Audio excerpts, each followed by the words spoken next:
This is Bruce Buffer, and this is the moment you've all been waiting for. It's time for the MMA-Holes!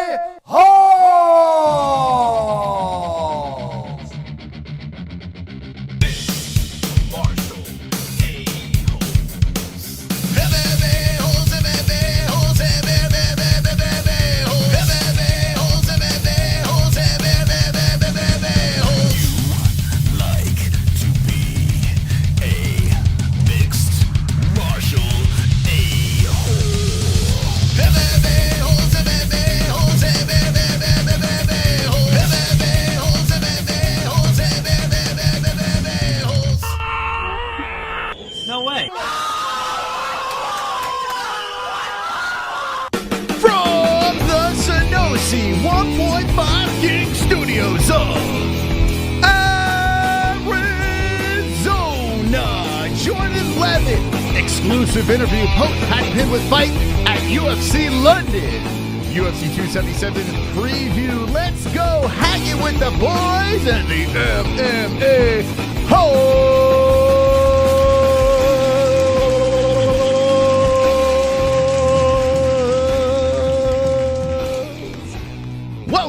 Welcome to the Wednesday show. We're here, we're live, we're wonderful. UFC 277 fight week. We got the ladies, we got the little guys going down Saturday night. We're going to react to that card. It's going to be absolutely wonderful.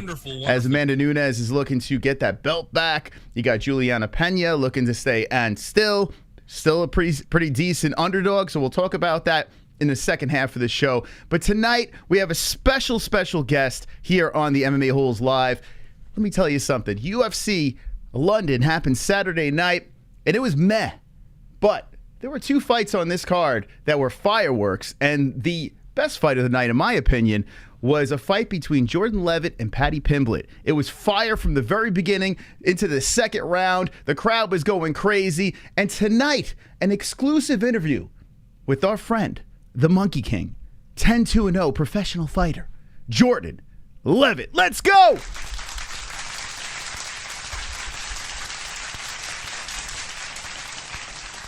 Welcome, Jordan. Hey, what's up?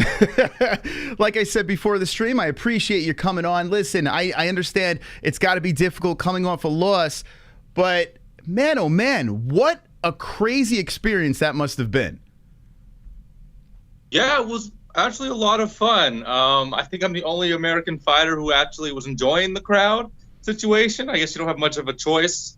It's either going to be horrible or you could kind of turn it around. But yes, there was an energy unlike anything I've ever experienced or witnessed. It was pretty wild. I bet. I mean, so what I want to do is I want to walk through this entire experience, the fight week leading into the actual face-offs, into the walkout. I want to start from the very beginning here because I'm fascinated by this. This whole experience was nuts. And as I watched, you do the interviews and you did the weigh-ins, you seemed zen throughout the whole thing.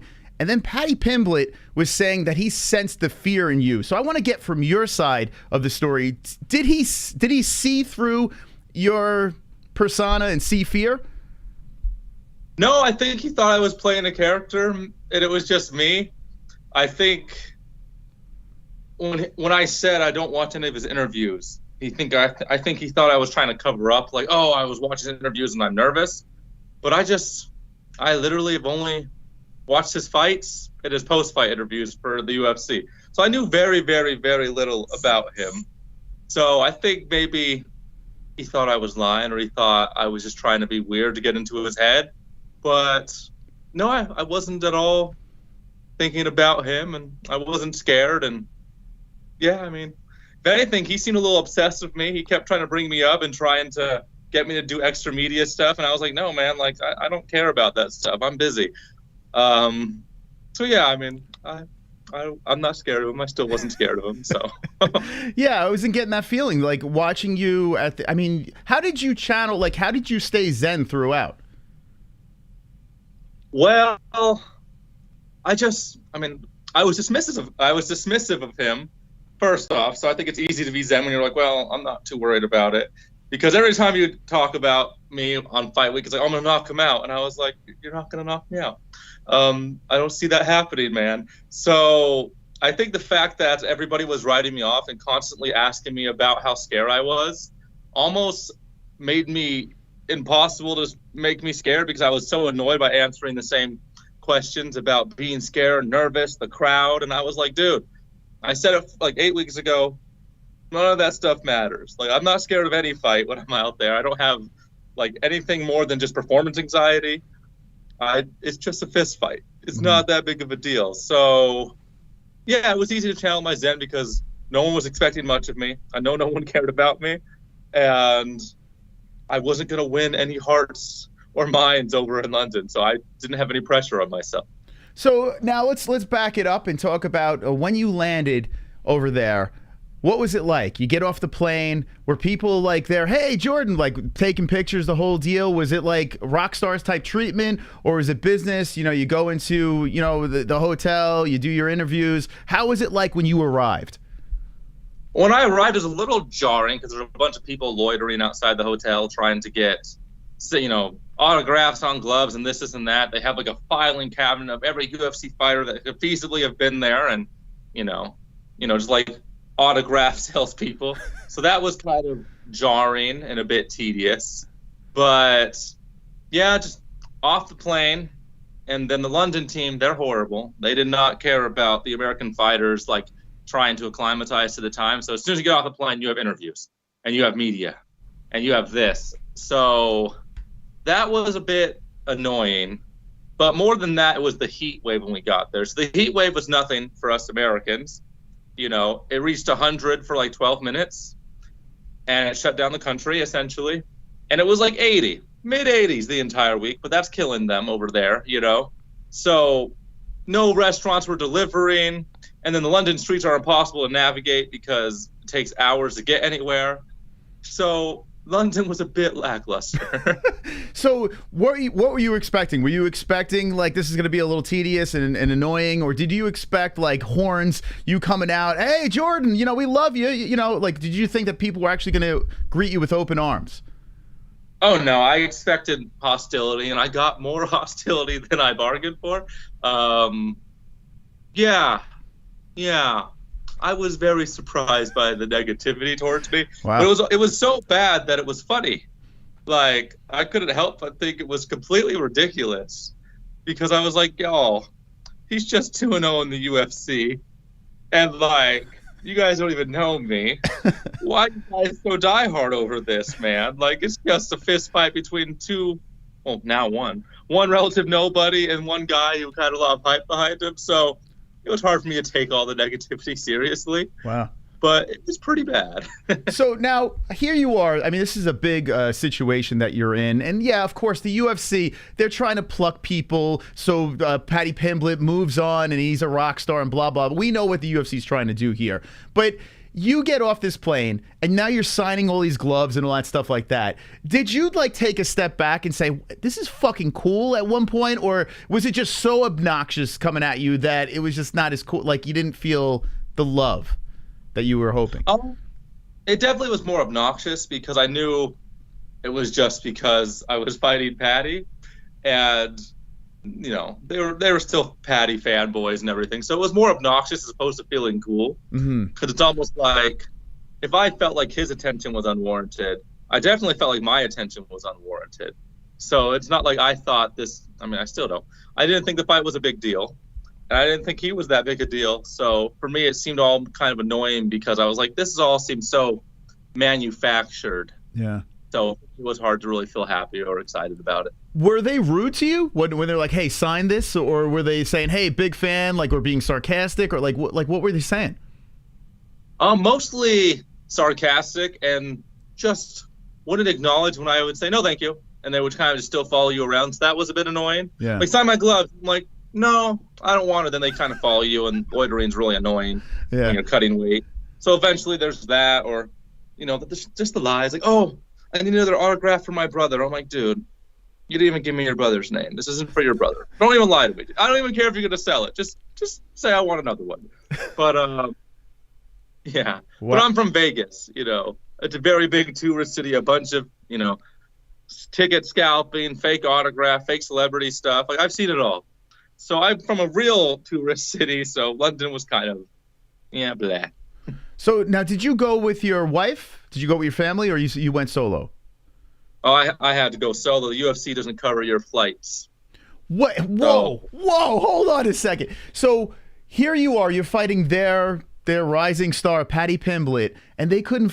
Wait, they didn't pay for your flight too? Are you saying?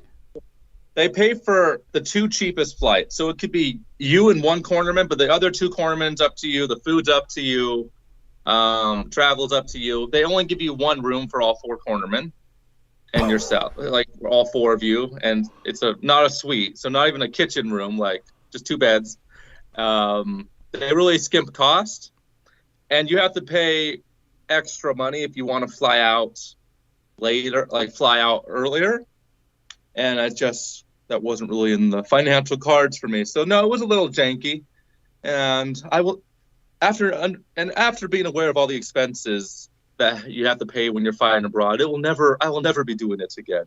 The experience wasn't too bad, but the expense just was too much. So. That is unreal. So I'm a fan. Listen, I'm a fan of Dana White, what he has done with the organization, this and that. You know, like the guy he's a good businessman. But I tell you what, and the whole fighter pay thing has been going on and on and on, and people with no insurance and blah, blah, blah. And I've kind of dismissed it because I'm just a fanboy of the sport. I love it. But I tell you what, when I hear stories like this, it really makes me scratch my head. Like, how could they do, like, you're on the main card, you're fighting like the biggest star on the card, and they couldn't give you that red carpet treatment, like a little extra here and there? That must have been infuriating. It was, you know, especially because, you know, when I signed the fight, I was like, well, I have these concerns, you know, I have my disease, I have celiac, I have travel issues, like, will these be met? And they're like, yeah, we can handle that. And then I get out there, it's like, no, we're not handling that. So that was a bit infuriating because I was like, okay, there's no help I'm getting no help out here. So, but it still got handled. Like, that in no way affected preparation for the fight, the weight cut, everything still went perfect. Okay. But it was a little bit infuriating knowing that, like, the American fighters were kind of shafted. That's crazy. And yeah, you do have celiac. We spoke about that before, and I know it's a pain in the ass. Like, I just went to New York and my nephew has celiac. It's difficult just dealing with that alone. So here you are, you're flying to London, you're cutting weight, you have this celiac situation where you got to make sure that that's taken care of. So did they give you the proper food once you settled in and stuff like that, or you had to fend for yourself? Yeah, I basically did the weight cut off of hamburger patties and dates, because the kitchen wasn't cross-contamination safe. So I had to kind of handle my own food, my own rehydration, all that. And this is exasperated by the heat wave, because since there was a heat wave and everyone's dying in 80 degrees, no one would deliver, because they don't deliver by car, they deliver by bike, because London's super hard to navigate. And since it was a little too hot, none of the restaurants would deliver, and you can't really leave the bubble because you fight. So it was tedious. So how far off were you from the weight when you arrived? How much weight did you have to cut while you were there? 18 pounds. 18 pounds. Wow. So so was it like, so once you settled in, so now you're checked into the hotel, right? You're going through the whole weight cutting thing. Are they constantly pulling you out of the room for interviews? Are you like getting dragged left and right? No, luckily they do all the interviews the first 2 days, and then you weigh in, and then you have 5 hours until ceremonial weigh-in. So they actually weren't bad when I was cutting weight. They were actually that's the only alone time I got. Mm-hmm. Like, that was the only longer than 8-hour period of time where they're not bugging you, because, you know, they don't want to mess with fighters during, you know, weight cutting. But luckily, weight cut was very seamless, very easy. And if anything, not having food helps a weight cut. So. Sure. I guess so, right? So, I mean, you look great at the face-off, the weigh-ins, the whole deal. We'll get to that in a second. But how about, so they give you the goodie bag. You open up the bag, you get the Venom stuff. Any really extra cool stuff in London? Oh, no. It was even less stuff than back home. Like, I don't mean to laugh, but it's funny. Yeah. The Europe teams they're good, but the American team, the American UFC employer is much better. It's crazy. All right, so you're digging through this bag, and you're like, okay, all right, cool. That's what I'm getting. All right. So now you have your stuff. You're in the hotel. Let's go into the media stuff. So you're getting asked all the questions. You seem like, I mean, your stuff was going like viral. Like people were really digging your answers with that. You were having a good time with that, I see. I actually did enjoy the pre-fight press conference because everyone's like beforehand. They're like, you don't seem like you care about what people think, and I was like, I don't care at all. You know, I'm like, I don't even want to be here. And they're like, for real? I'm like, no. Like, I said no to every interview that wasn't required. I never even I'm like, no, we'll do the bare minimum. I'm just trying to get out here, cut weight, fight. Good for you that you stood your ground, because a lot of people would probably be like, hey man, it's a massive opportunity. Let me take all these but like by the time you start fighting, you're going to be exhausted. So you did whatever you had to do to make sure you were ready for that fight. Yeah. They had like this really cool face-to-face they asked me to do. I said no to. And then I'm like, no, I'm not interested. And then on fight week, they're like, well, you have this face-to-face thing. And I'm like, I actually don't. I never said yes. So there was a little bit of arguments back and forth, like, but this is really good for your career. And I was like, I looked at the numbers, like, it doesn't do anything for me. I'm fine. So that was I feel kind of cool being like, no, you need this. I don't. And they were kind of a little frustrated with me. That's pretty funny. So now that, I guess this makes sense now, because when I saw Paddy being interviewed, one of these interviews, he was talking shit saying you didn't show up to something. This is what he was referring to. Oh yeah, it was the face-to-face that I never said yes to. For me, with this fight, since he was so much more popular than me, like, if I would have won the fight, that interview is completely inconsequential. Does absolutely nothing for me. And if I lose the fight, it does absolutely nothing for me but embarrass me and cause more of his fanboys to stalk me. So for me, I was just like, well, and it's during weight cut day, I don't need this. I needed to nap. I went to sleep during that 2-hour block they had planned for me, and I don't regret it at all. Did you feel any hostility? Like Paddy Pimblett, for some reason, I don't know what was going on, but he seemed extra angry in this fight, like in the lead up. Like I don't know. He's like saying he's going to teabag you, but it sounded very aggressive, and he sounded a little over emotional. Did you feel that? So in person, he was pretty chill with me. Actually, we were kind of chuckling backstage, you know. Like we're having a hard time keeping a straight face whenever we see each other, because the whole workup of this fight has been ridiculous. You know, like teabag, twerking, all homoerotic, really stupid, nonsensical stuff. You know, but I think he realized that I was actually very indifferent to everything he was doing. And then when I said that I don't even watch his interviews, I think that really kind of, I'm not gonna say it hurt his feelings, but I think that definitely upset him, because I know he watched everything about me. So. So his ego was bruised by you not caring about him at all. Yeah, it's just not my style, man. Like, I don't want to stalk my opponents. I don't need to know anything more about you. Like, if you talk crap about me and I watch 10 hours of your media stuff, like, how does that in any way prepare me for the fight? It's a waste of time. So I feel like when I was just very upfront about that, they're like, oh, he's not caring about me. It's like, no, I'm not watching you because I really do respect you as a fighter. Mm-hmm. You know, if I just watched the interviews, I'm like, oh, I want to know what he's saying about me. Like, that's a waste of time. What do you want me to have? Use my energy to prepare for the fight? And I really feel like it helped me keep, you know, a nice energy on fight week, not knowing all the nonsense he was saying. I see it now. And that was kind of a little over the top, and I'm not even quite sure I understand a lot of the insults he was saying. But yeah, I think it kind of bugs him that I wasn't too obsessed with him. What did he call you, a crab or something? He called me a crab. He's a crab, and he called me a mushroom, and that keeps me up at night. I'm not sure. You're still trying to figure that one out, right? Yeah, like, he called me a mushroom, and then, like, my mother-in-law told me, like, a few weeks ago, she's like, he called you a mushroom. And I was like, does he mean, like, dickhead? Like, what does that mean? And I was Urban Dictionary-ing it, you know, looking it up. Nothing. It's like, it could mean someone is dense, or that mushrooms are full of shit. But I don't know what he meant. I still don't. I never will know.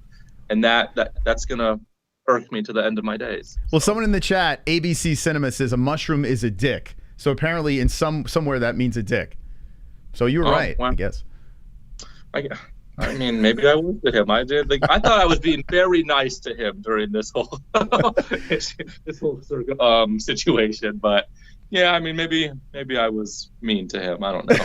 So now you did the face-off, right? It was a big thing, and you went to shit. You went 2 hands in. I analyzed this. You go 2 hands in. You try to really catch that thing, and he slips it out and does this little thing here. You had to chuckle between the two. What was going through your mind when he did that? Oh gosh, that was embarrassing. That was the most embarrassing part of this entire fight week. Like, I didn't know that was a trick they did across the pond. I thought that was just like grade school American thing. So when it happened, I was like, no, like, he got me. And I guess it actually originated with a talk show host from like Liverpool or from London, and he mentioned that later. But I was like, dang, you got me. I even told him backstage, I'm like, you freaking got me, man. He's like, oh, I did. So, yeah, he got me. That was embarrassing, but it was fun. It was all good fun. So you guys were cordial pretty much throughout the whole thing, right? So, I mean, it was pretty pleasant between you and your opponent up to the fight. Oh, yeah. I mean, I think, honestly, I complimented him way more than I said anything negative about him. I would just say, I'm going to beat him, and I think he's not as good as everyone thinks he is, but I think I complimented him a lot. I've even said, like, oh, we could be friends. I like his energy. He's charismatic. I mean, he could be annoyed by me, but it's pretty hard to hate someone who respects you and likes you and talks you up. I don't believe in talking down my opponents. If you talk down your opponents and you beat them, you kind of discredit your victory. Mm-hmm. So I think it's always better just to talk up your opposition, because if you win, it makes you look better. And if you lose, like, it makes you look better. If and from just like strictly a selfish point of view, like, I have nothing to gain from being mean to him. So I think we had a pretty cordial energy, and, you know, he's pretty funny. He's pretty funny. We were kind of having some slight back and forth throughout the experience. So there you go. Hey, if you just jumping into this stream, we're live with Jordan Leavitt, the Monkey King, nice enough to come on the show after his big fight against Paddy Pimblett. Now we're going to get to the walkout. Hilarious. So what made you settle on this specific song? So the goal was, I knew they were going to boo, but before I talk about the walkout, I had to talk about what they did to all the American fighters before they walk out, okay? Okay. So if you were from their area, you get to stand behind the curtain as before they play your song, and you get to kind of like get in your zen and then walk out, and they open the curtain as soon as your song starts to play. But if you were American, they just parked you in front of the curtain for a minute, and they just all cuss you out and they throw stuff at you. So it was like the Hunchback of Notre Dame, okay? So they park me in front of this curtain, and they park you there as soon as like they play your part of the video, where it's like me saying like, oh, I'm gonna piss off the crowd, I'm gonna win, and they're boo, and they're all chucking stuff at you, you know. So that was weird, but funny, still funny.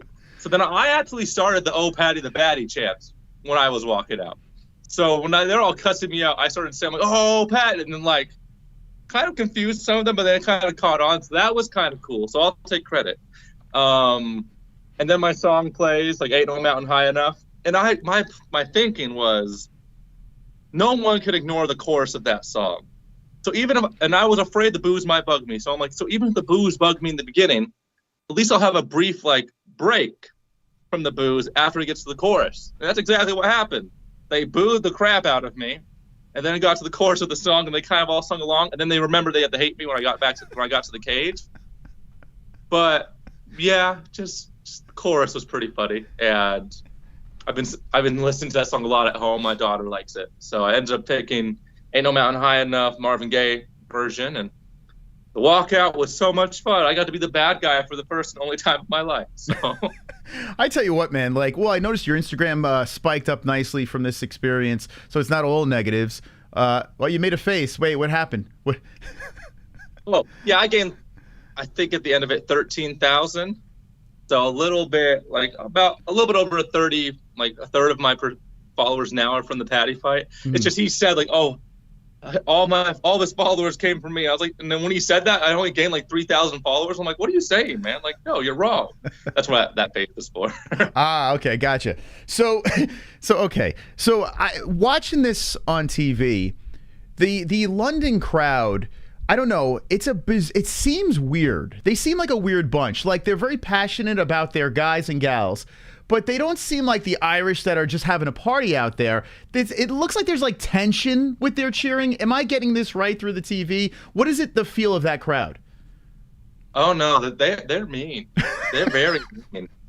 Like, I heard about every insult I've ever heard in my life.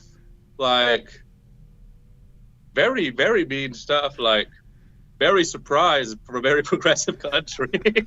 I said in the press conference, like, how drunk could they be by 9:30? And they took that as a challenge, man. They're like, oh, we'll show you. They were raucous. They were mean. Like, some of them would even act really nice, like, Jordan, reach for me. Oh, I look at it, and they're like, F you. I'm like, oh, dude, like, what the hell? Like, it was pretty damn funny. Like, energy's energy. I'll feed off of any energy. But, yeah, very tense, very aggressive crowd. Wow. You know, about the widest crowd you'll be at besides Utah.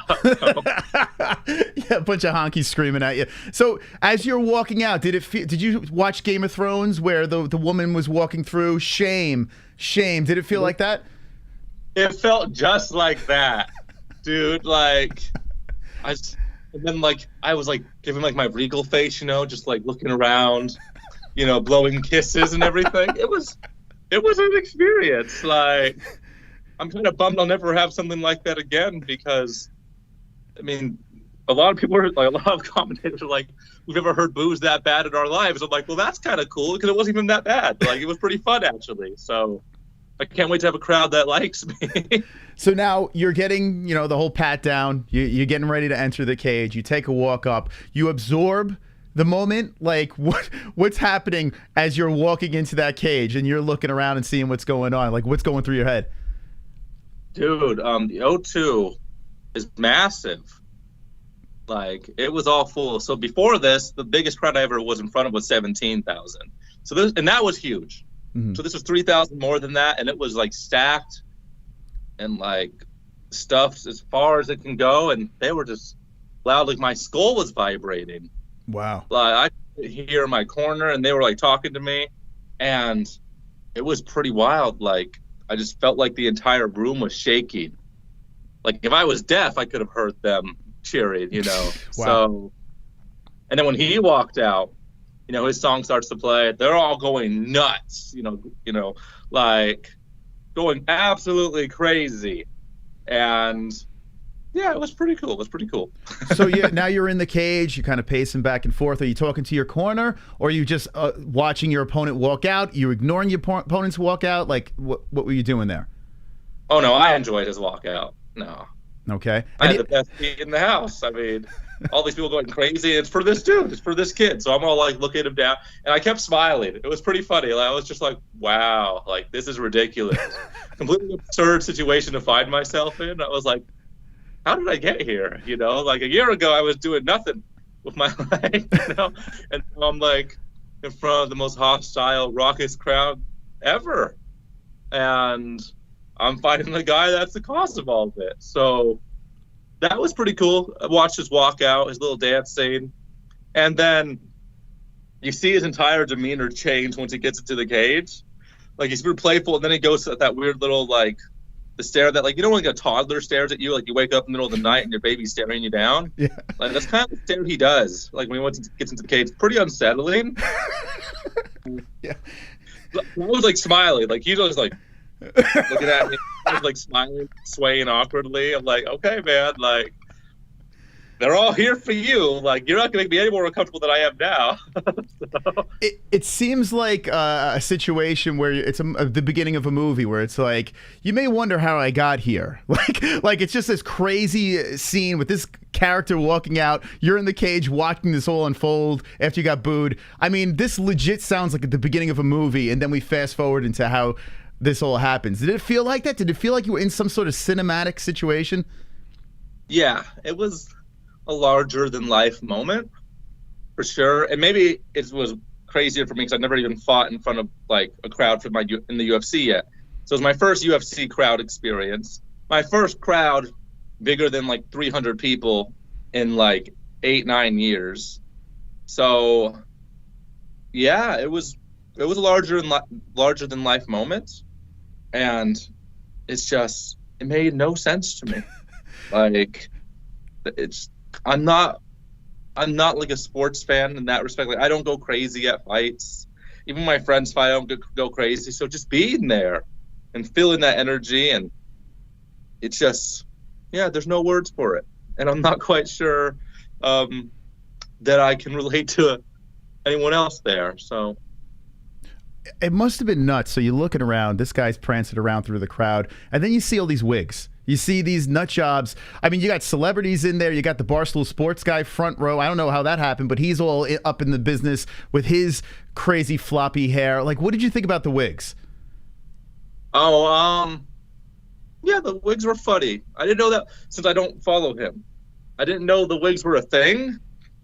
So when everyone was wearing like the weird little bowl cut blonde hair, and I saw Sean Omalley wearing a wig, and I was like, whoa, like, I knew he was popular, you know, but I didn't know he had like a fandom. Mm-hmm. I thought he was popular, and then people just happened to dislike him, and he was just more well known as opposed to like adored.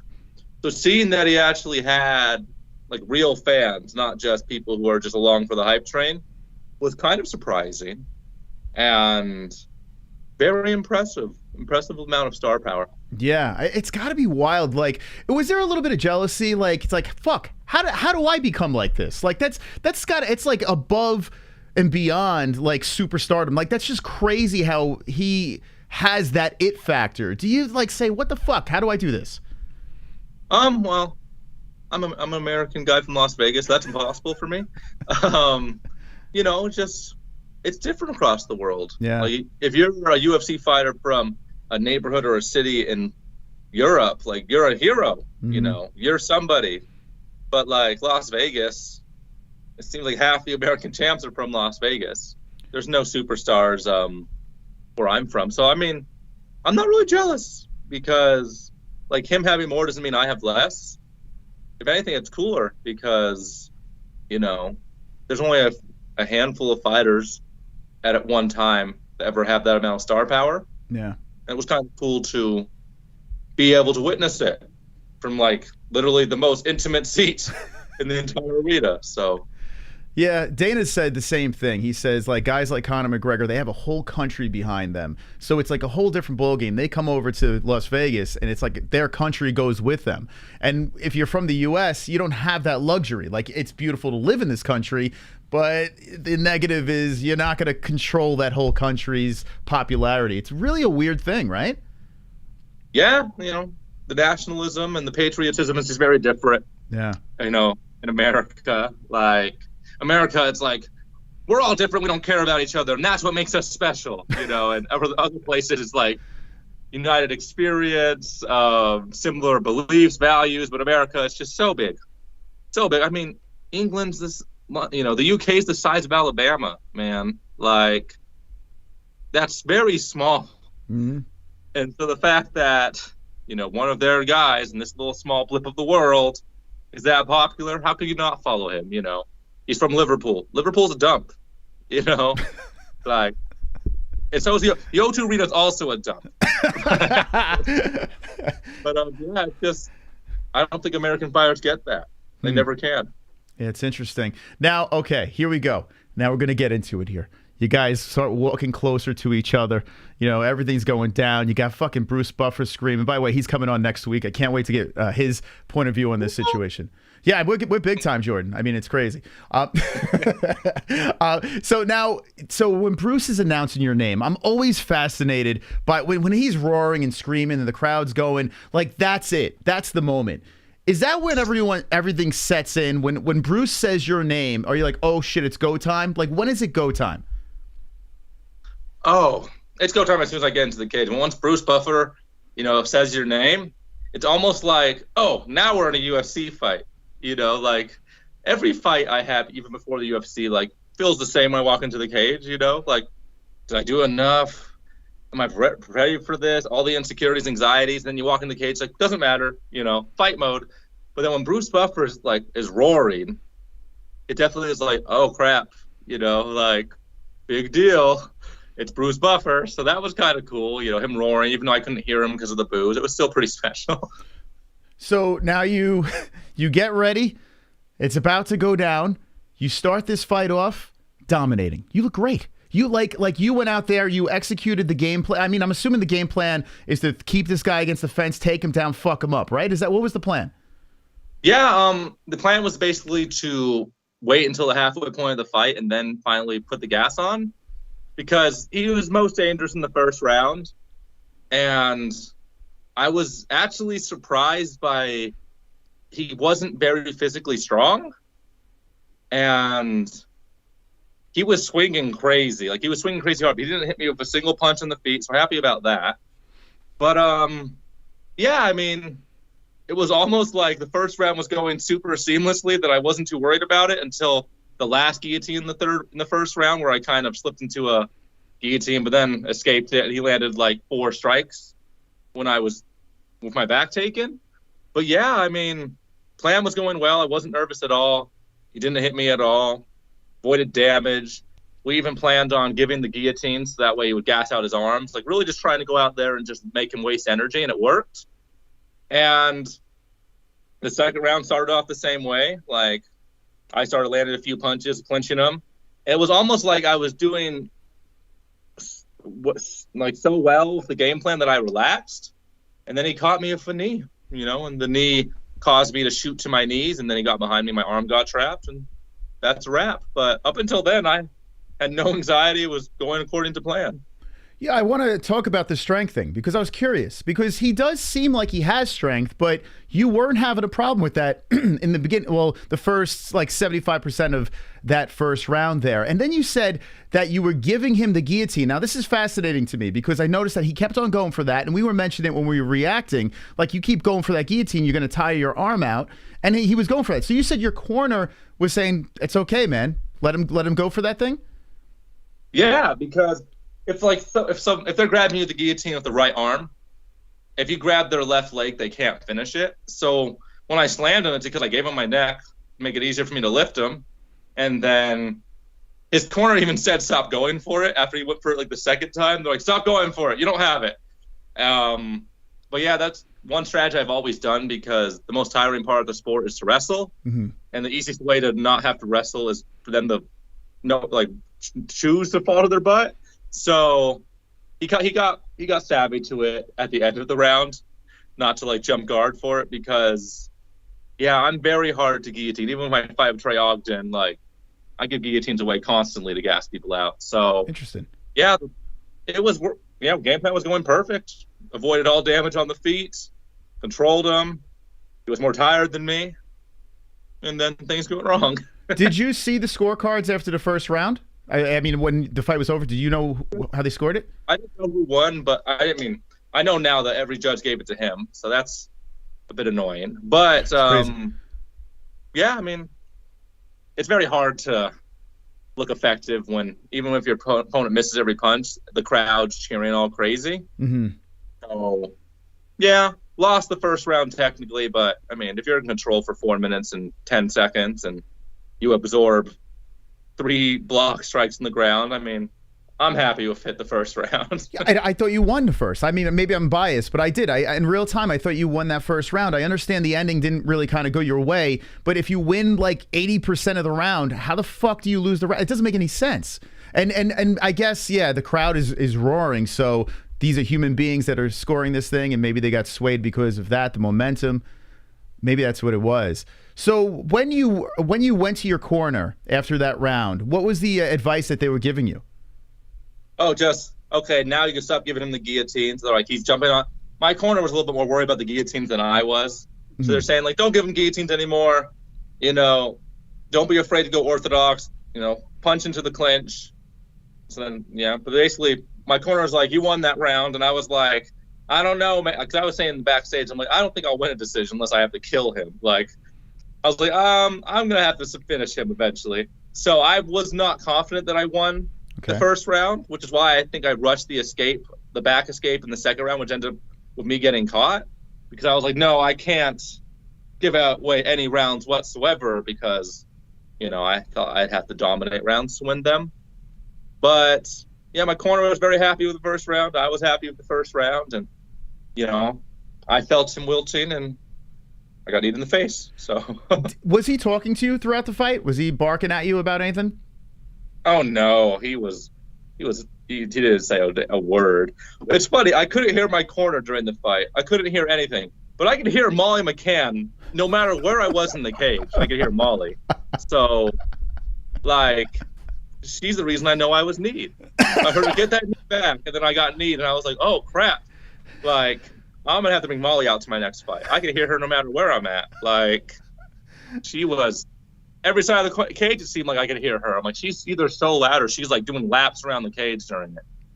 So they need to keep her on a leash, for God's sakes. I mean, she's crazy, that girl.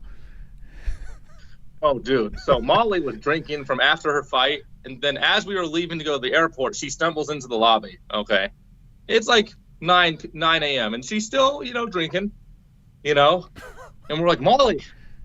Me and Chris Curtis, like, are you okay? And she like said something unintelligible, like, in it, Scousers never die, and then she just walked away.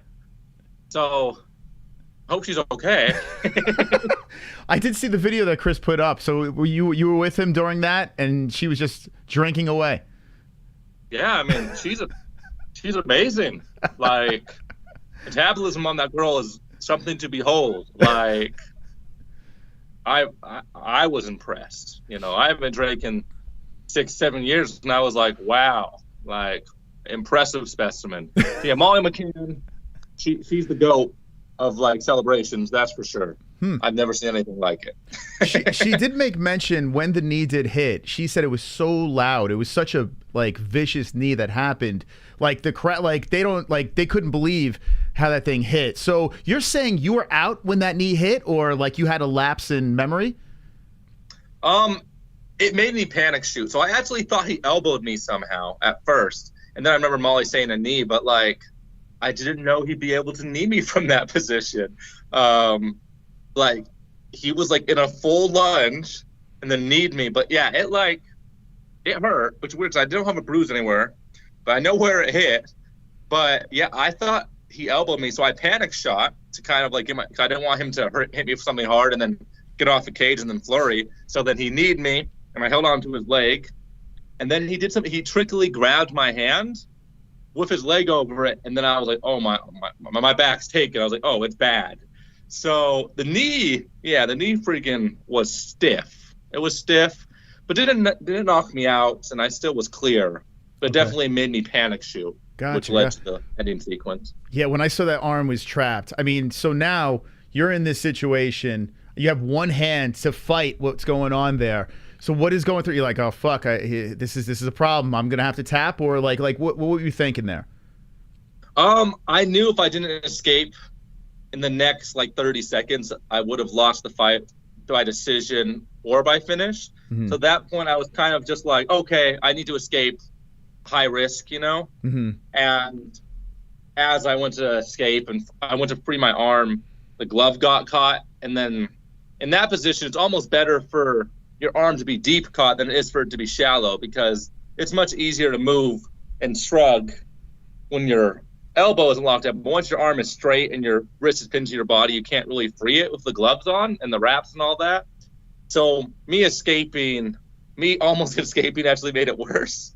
Wow. And yeah, which is frustrating because his arms were very tired and I could feel it, but body triangle, strong side, arm trapped. Yeah, there was no escape. If it was a regular choke, like a guillotine or a triangle, would have gone out. But we're in a good choke. You're caught dead to rights. I knew I was done. So now that, you know, a couple of days have passed, you're home, you're thinking about everything that's going on. What do you think about Paddy Pimblett as an athlete, as a fighter? Do you think he is the real deal, or are you like, damn, if that knee didn't happen, I would have exposed him? Like what do you think of him now? Yes to all those things, but I hope he's the real deal. I hate to lose him if he's not the real deal. I mean, I do think I would have won if I didn't get kneed in the face, but I didn't. I got kneed in the face and got choked out, and you know that sucks. Mm-hmm. But I mean, it's hard to feel bad about a fight when you're in control for the majority of the time. And I look back on it, and even though the first round went almost seamless, there are a few, like, I could have taken my time more and not tried to rush things as easily. And knowing how I was able to defend all the strikes, maybe I could have made him use his energy more in the striking department, because he was exploding hard and missing big, and I was blocking and avoiding everything. So, I mean, his striking wasn't scary, and I knew that. His power, I mean, I didn't feel his power except for the knee. So, but anyone knees hard. Mm-hmm. So, I mean, I hope he's the real deal, but I have a hard time imagining how he beats a lot of the upper division people, because his offensive wrestling is not anything to, write home about. His back takes are really good, but he has a hard time getting there. And his boxing is a little bit too sporadic, and he starts things from super far away, so you could see it. But I said this before the fight, he has a really good eye for the finish. Mm-hmm. And he never is out of a fight. He's always looking for the finish. So I think, I'm not sure he'll win his next fight, but I do know he has several come from behind finishes behind him. Yeah. And ahead of him, because he has a good eye for the finish. And, even if I think he may lack strength and power and he has deficiencies, sometimes just being 100% there for the entire fight is enough to beat people that you may be worse than. So I definitely think there are some people ranked ahead of him that he can beat, but I have a hard time imagining that he's top 5, top 10, top 15 material. But I do hope he is. I hope he goes all the way. I hope he wins the belt, because that makes me look better. So I'm hesitant to say he's the next big thing, but I hope he is. So I think that's a fair assessment. I don't think you were mean in your, I think everyone that is watching this sport basically saw what you said. Like, there's still a lot of questions that need to be answered, but he has so much of that it factor, and he does have skill, that if he could really harness all this energy and tighten a couple of things up, I mean, there is a good chance that he could rise up and catch a belt in the perfect scenario, I think now, because like you said, Charles Oliveira, Islam Makhachev, I mean, even the Michael Chandlers and the Dustin Poiriers, I don't know how the fuck he beats those guys, to be honest with you, because I think that knee doesn't happen. You are fucking him up, in my opinion. Oh, thank you. I mean, it was an ugly fight. It was an ugly fight, but having trained with like 6 members of the top 10, I have a hard time believing it. But crazier things have happened. We're both only 27. And he has a lot of experience for someone who's only 27. This was his 22nd fight, I think. So when you have that much experience, he definitely has 10,000 hours at this point.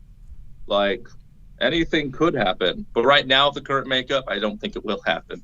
There you go. Now, here's the real important question of this whole interview. We got to get to this part over here. The infamous teabag that happened afterwards. Now, I missed it in real time, but I caught it on the replay. As I was all over the place. Jordan, I felt like my son lost there. I was so upset. I really was rooting for you hard there, but I was actually very proud of you. Jordan, I mean, you look great. You really did. One knee changed the whole deal. But here's the situation that I need to hear from you. There was this, I don't even think it was a teabag. I don't know what the fuck it was, but I did notice that you tried to lick his butt. Now, what is this about here, Jordan?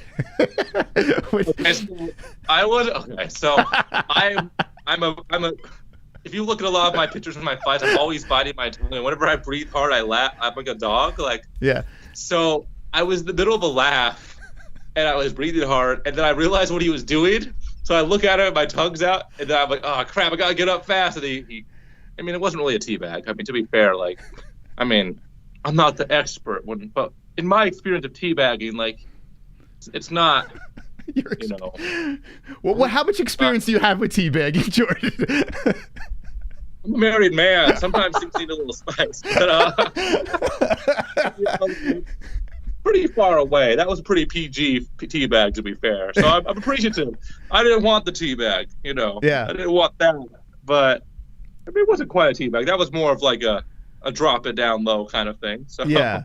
It looked like an anus dunk or something like that. I don't know what he was doing there, but so were you like, when it happened, when you tapped, did you say, "Oh fuck, here it comes"? Like, is that the first thing that jumped in your head, or you're like, "Ah shit, I lost"? Like, did you know the teabag was coming? Yeah, that's why I tried to get up right away. Yeah. I was like, no, but you know, he was up. He was like, "Oh no, you're getting this." And, you know, we kind of chuckled about it afterwards. But, but yeah, you know, teabag beat twerk this time. So it's so silly, but it actually, I mean, it was a nice bow in the whole situation. It was a playful celebration. I mean, you took it really well. You know, I'm sure, you know, listen, it's not the outcome that you wanted, but I think you handled it like a stud throughout the whole thing. So you came out, in my opinion, unscathed, because like I said before, you're supposed to be the guy that loses this thing, but then you were kind of giving him a problem. So, you know, now people got to put a little more respect on Jordan Leavitt. I mean, I hope so, but I mean, right now I'm like knee deep in hate mail. So maybe next week I'll like feel more of the love, but it's been kind of nice to see a lot of like English people reach out and be like, "Hey man, Paddy fan, but really like the way you carried yourself, this and that." That's kind of cool. And I mean, now all the UFC fighters that don't already know me and stuff, they're like, "Oh no, Jordan was a good test. Paddy's the real deal because he beat Jordan." And I'm like, that's cool, I guess, to kind of be that benchmark. Like, a little sad, but it kind of is cool that people are like, "Oh, Jordan's a legit fighter and Paddy beat him, so that means he's legit." So I guess in some ways it legitimizes me, but you know, I'm trying to find the bright side of it, and it was a good experience. I'll never experience a more hostile environment again. So it's only up from here. Yeah, absolutely. And I'm going to ask one more thing about Paddy. I'm going to move on from him. He gives this suicide speech afterwards. It's emotional. Did you know about this whole thing before? Like he said after the weigh-ins, his friend died. Did you know about that? I did not know about that. He's mentioned suicide. He mentioned suicide his last fight as well. Another one from his neighborhood passed away. But you know, his background, like, he doesn't come from privilege. Mm-hmm. You know, and a lot of people from his circumstances are a lot worse off, and he seems very aware of that, and he's willing to put a spotlight on that. And you know, now I think that's awesome. Mm-hmm. I think it's awesome. I've lost several people in my life to suicide, and you know, all spotlight on that topic is, you know, it's helpful, and I appreciate it. But yeah, it sucks to go through that. Sure. Especially this week, and to deal with that, and yeah, a lot of empathy for him on that. So look, wow, I'm sorry to hear about that, your situation as well. I did not know that. So I mean, it's crazy, man. Suicide is such a messy situation to talk about and bring to light. It's a real thing. Not only do celebrities go through it, but normal people go through stuff like this. So is there any message that you want to give to people out there on behalf of, like, you know, mental health and stuff? You know, like having, you know, dealt with that several times, like in my life, you know, the pain you're feeling at any time in your life, it's never enough to end your story unless you decide it is. You get to decide when the book's closed. And yeah, you always get to decide, you know, when your chapter's over and when your time's done. And I feel like life's always worth living as long as you have the agency to, you know, do what you want to do. And having dealt with those feelings and everything, like, yeah, it's just, you're not alone. There you go. And you can always find someone who knows how you're feeling or can empathize with you. And even when you're feeling alone, there's always at least one person who cares enough. And yeah. Sorry, I'm a little convoluted. I wasn't expecting that question. Okay, I'm sorry. I don't mean to bring you down. Let's talk about the after party. Were you guys having orgies afterwards? What happened here? Now I see, like, Tom Aspinall, who breaks his leg in half. He's out there drinking. You got Molly McCann running around. Chris Curtis is flipping off the birds, everyone. Like, what is going on? What's the after party like? So you're done with this. Like, it is what it is. I lost. So you went to the after party, hung out? I stopped by very briefly because, you know, Chris Curtis is my boy, and, you know, we kind of got bust out there. So I went to go check up on him, and he was making good with Hermanson. And I'm okay. There's not going to be a brawl in the lobby. I went home, but it was a lot of fun, you know. You know, the UFC Europe team, they may not be the most organized team, but they party just as hard as the Las Vegas team. So everyone was commingling. So what are your thoughts? I mean, let's talk about it. What are your thoughts on Chris Curtis's situation there? I felt his. I mean, he flew to fucking London short notice. He wanted to fight. I mean, so he got pissed off. It is what it is. He's catching so much hell online. Like, it's just nonsense. I mean, what's your side of this? I mean, no one wants to lose a fight that way, and I understand the frustrations, but also, you know, if someone's right away from you, don't chase them. Make them chase you. Cut off the cage. But it's, you know, the heat of the moment, you know, you expect eventually that, like, the grappler is going to shoot on you. So I think Jack Hermanson doing that game plan caught a lot of people off guard. But if I was Jack, I would have done the same thing. You know, like, Chris Curtis is terrified if you're in front of him. Chris Curtis is very hard to take down. So I understand the double bird. I think he regretted posting the initial video after the fight, which is why he took it down. And Jack's a good guy. So I know Chris Curtis felt a little bad afterwards. But, you know, also, he took half your paycheck in a boring way. So emphasize for real. So a lot of people saying, hey, a lot of people are like sliding into our DM saying the same thing. They're saying, hey, man, Chris could have fucking had a better game plan, blah, blah, blah, as I'm yelling and screaming about this. What does he do? Bring a lasso in there? Like, I understand he can cut Jack off, but there were moments where Jack was legit running. Like, he was, like, especially toward the final round, Jack's like, I got this in the bag. I'm full sprinting. Like, I mean, what does Chris do? Shoot him? Like, how does he stop him? Oh, man. I don't know. When people run away from me in my fights, I'm a proponent of, like, park and barking. Like, I don't chase them. I just stand in the middle, and eventually he feels uncomfortable, and he has to, like, shamefully kind of, like, walk towards you and kind of half-heartedly engage. But it's hard to, because Chris Curtis has, like, very, like, boxing-centric stance. He's pretty bladed, and he's a southpaw. So his feet are naturally going to be in a unwieldy position, like, to cut people off.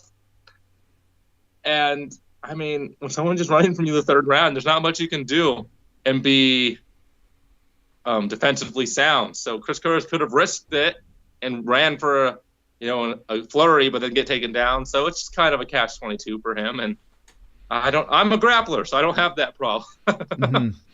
Yeah, that does help, right? You have no problems with going to the ground, playing around there.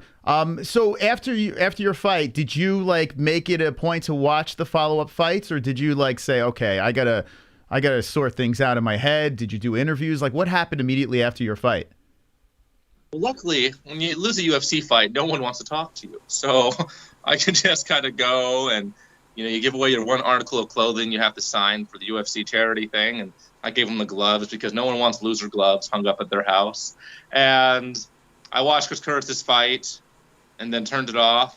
And then I missed the Curtis Blades fiasco. So I hear it was a very bad night of fights. And I'm very surprised because a lot of people said that my fight was the high point. And I'm like, that was a very grappling-centric fight. So that must have been a very bad fight card.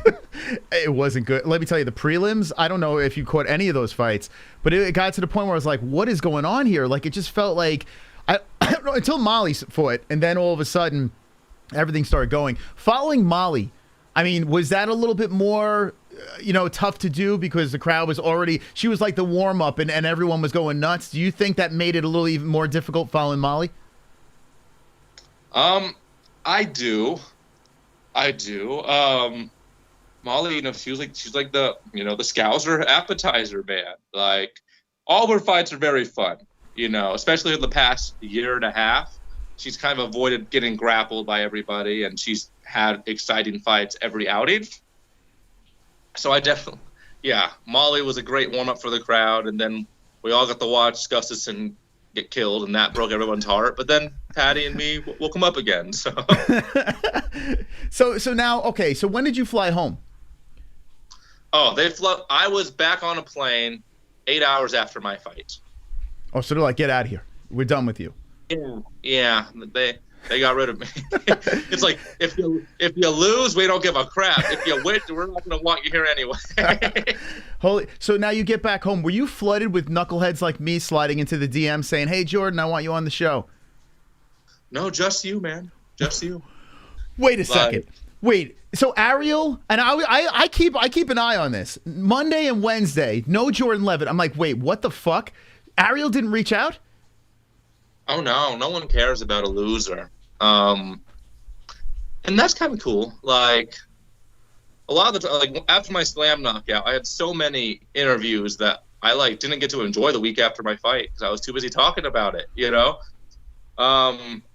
Yeah, just been chilling, you know, making up for lost time with the baby. She was doing a lot of first things while I was gone, so that's frustrating. So just chilling with the family this week, and I'm back to full training schedule next week.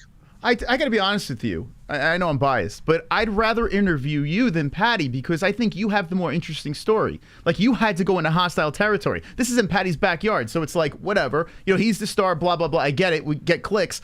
But you're the more interesting story. So I think ARIEL Helwani has to get his shit together. He's got to reach out to you. You're the story here. Like, I can understand you don't want to go on because, you know, hey, it's after a loss, blah, blah, blah. You know, it's a tough pill to swallow. But at the same time, you know, like, what is it? Everyone's done because, oh, Jordan lost? That's bullshit, Jordan. I'm pissed off now.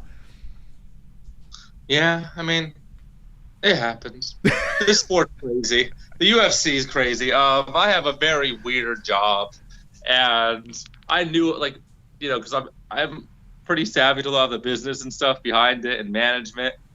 I knew I was gonna get all or nothing for this fight. So, yeah, it's a little frustrating, but I was prepared for it, so it's pretty easy to laugh at it. Well, let me just tell you, Jordan, here on the MMA-Holes, we make you a promise. Win or lose, we want Jordan Leavitt on this show. We're always Team Jordan, and we're never going to turn our back on you. You know what I'm saying, Jordan? Let's go!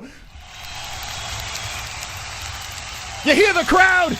They're fired up, Jordan! Come on, MMA-Holes! I mean, this is not London, Jordan. This is the MMA-Holes. We'll always be cheering you on, okay? All right, so listen, I couldn't tell you enough. I really appreciate you coming on, especially after a loss. I know it's difficult. I really loved hearing this story. It was a fantastic, interesting story. We got a wild chat right now. You have a second for a couple of questions? Of course. Let's go. And by the way, what book are you going to read now that you're kind of after all the craziness? What book are you going to slide into? Oh, right now I'm reading Out of the Silent Planet. It's like one of C.S. Lewis's books. He's the author of the Chronicles of Narnia. He has a space trilogy, which is another allegorical Jesus story, you know, or it's like about a bunch of allegories for Jesus, and it's pretty good. So I'm reading that right now, and I'm reading this one book called Firewalkers, like a dystopian Mad Max futuristic book. So yeah, I'm finishing those in the next 2 days, and yeah, get back on my reading schedule. The fight really pushed me behind. There you go. And you're going to be uploading stuff on your YouTube channel? Is that what we could look forward to? Yep. Every Sunday for the vlog videos and every Wednesday for my book reviews. So I'm finally on a schedule. There we go. We have a question from Two Joints. Says, Jordan, have you read all those books behind you? Oh, no. These are the books I plan on reading this year. So I'm reading The Wheel of Time right now. And this is, you know, next 4 books. I'm starting Mistborn, Robin Hobb. I've read these 5. But yeah, I've read almost all the books behind me, but those 6 up there I haven't gotten to yet. There you go. Damn Savage in the chat wants to know, would you ever twerk with Khabib being cage side? Oh, damn, that's a good question. I'd have to. Just because I know he'd be disgusted. Even though I don't want to, but just to see him be ashamed, like, even just twerking in front of, like, the Georgian fighters, like, I see Marab and Roman, like, cover their face in shame. I'd have to do it to the Dagestanis, yeah. But not because I want to, but because The memes the memes require it. I could see it right now. You twerking, Habib in the background, all blurred, with this look of disgust on his face. That's what I want to see, Jordan. As long as he doesn't call some of his friends from back east about it, I'm cool. Yeah, that probably wouldn't be good. Ryan Kills wants to know when we're going to see you back in the octagon. And great performance, by the way, he says. Well, thanks, man. I would fight next month in Salt Lake City. I'm hoping someone drops off for that.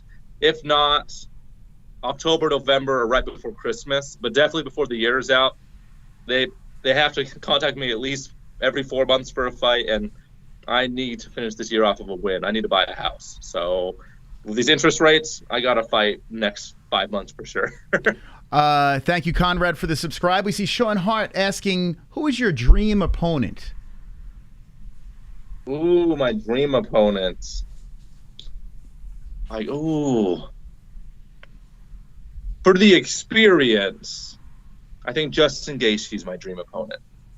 Wow, that would be wild. That would be a crazy fight right there. I entered this sport to do like difficult, scary things, and for me, like Justin or Tony Ferguson, but now he's older now. But it would have been Tony Ferguson. That was like my dream fight because he's like he's like the only hero at lightweight for me. But Justin Gaethje, because the sport's about doing like tough things, scary things, and like improving. And even though concussions would most definitely follow and bad experiences and pain, but that'd be a nice experience to grow, I think. That'd be wild. Damula in the chat wants to know, what would you do if you won $1 billion jackpot? Would you quit the UFC, bruh? No, I wouldn't. I already am mostly kind of like financially like fine. Like I could do nothing for probably 3-4 years and still kind of live life pretty good. I'm pretty frugal and I do a bunch of side hustle stuff and investing and things. So for $1 billion, I mean, I wouldn't be fighting as often as I fight, but I think if I had $1 billion, you'd see me fight a few more times because this is really a passion project and I love doing this. And I think it makes me a better individual, and fighting really grounds me. And I feel like it's really helps me not become like a lot of people in my family who I just feel like money and success really changed them and affected them negatively. And I never wanted to be that person. I love to kind of be able to like shape my future with my own 2 hands and to like shape the person I am. And fighting's just something I have so much control over. So I don't think I could give this up. I was listening to Eric Anders on Joe Rogan's podcast, and the second best podcast. We're the first. But Joe Rogan's podcast, and he was saying that he has so much real estate that he doesn't even have to fight. Like, he's living off of real estate, but he fights because he loves competing in the UFC. He knows his days are numbered, but he wants to throw a couple more fights together. Would you invest in real estate? Is that something you'd be interested in? Oh, yeah, that's the plan. Like, hopefully before the end of next year, I'll have at least 2 or 3 properties. But right now, the plan is essentially to buy a house and pay for it essentially outright. Mm-hmm. And then I have a few condos that I have planned to buy. And then also I probably manage a few. So, yeah, that's definitely the end point. Several side hustles, find some business to be a part of. But, yeah, real estate's the end goal. So that way I can just kind of enjoy my retirement by actually being retired. So I would have to, now you don't have to answer this question, but I would imagine that you made a decent amount from fighting this fight against Paddy Pimblett. So a ballpark number, what are we talking about? Oh, no, I'll be honest with you, I did not make a lot. After paying Europe taxes and all this stuff, I made $18,200 maybe. And then I have to give up, so $14,200. What? That is wow. So I can't wrap my head around this. So if you would have got a win bonus or something like that, I'm sure you would go in there banking on getting some sort of bonus on top of it. That is insane. So do you know how much they paid Paddy? No, but I know it was less than 200,000. But holy shit. Yeah, I don't know what he got paid. If I would have won and got paid, if I would have won the fight and got $50,000 bonus, after everything, I would have been making about 69,000. So, oh my God. So your contract, how many fights do you have left in your contract? Two more. Two more on this contract, and then I renegotiate. But if I get a weird finish like I usually do, I'll probably get another one, and we'll see. If I would have won this fight, I would have got another one, but it didn't. So yeah, I just have to keep doing weird finishes. I'll get a new contract. So does that add more pressure? Like your contract's winding down over here. Now it's like, shit, man, I got to make something happen here so, we can, lock up a good deal. Is that in the back of your head? Always. I think sometimes I think too far ahead in terms of contracts and bouts. Like, I mean, it's in the back of my head, but I don't try to finish fights in weird ways. I just do. I feel like as long as you're doing the right things, finishes will happen. So not too much pressure, because when I'm healthy, I'm not too worried about performing well and eventually finding openings.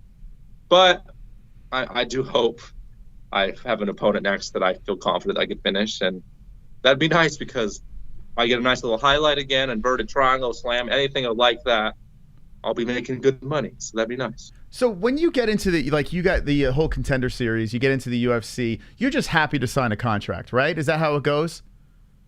Oh yeah, everyone out of the contenders gets the same contract. Okay. So no matter how popular you are, they're kind of the worst contracts you could actually get.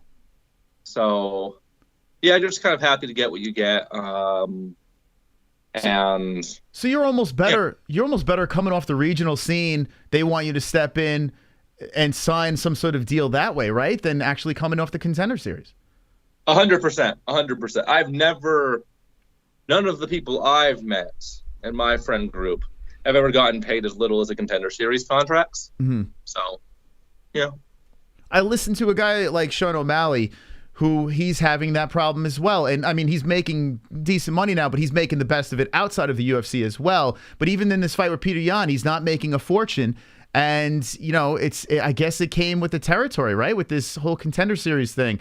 I guess you get the stage, you get that spotlight so you can grow your social media. But at the same time, it does feel icky hearing those numbers. It's got to get under your skin a little bit.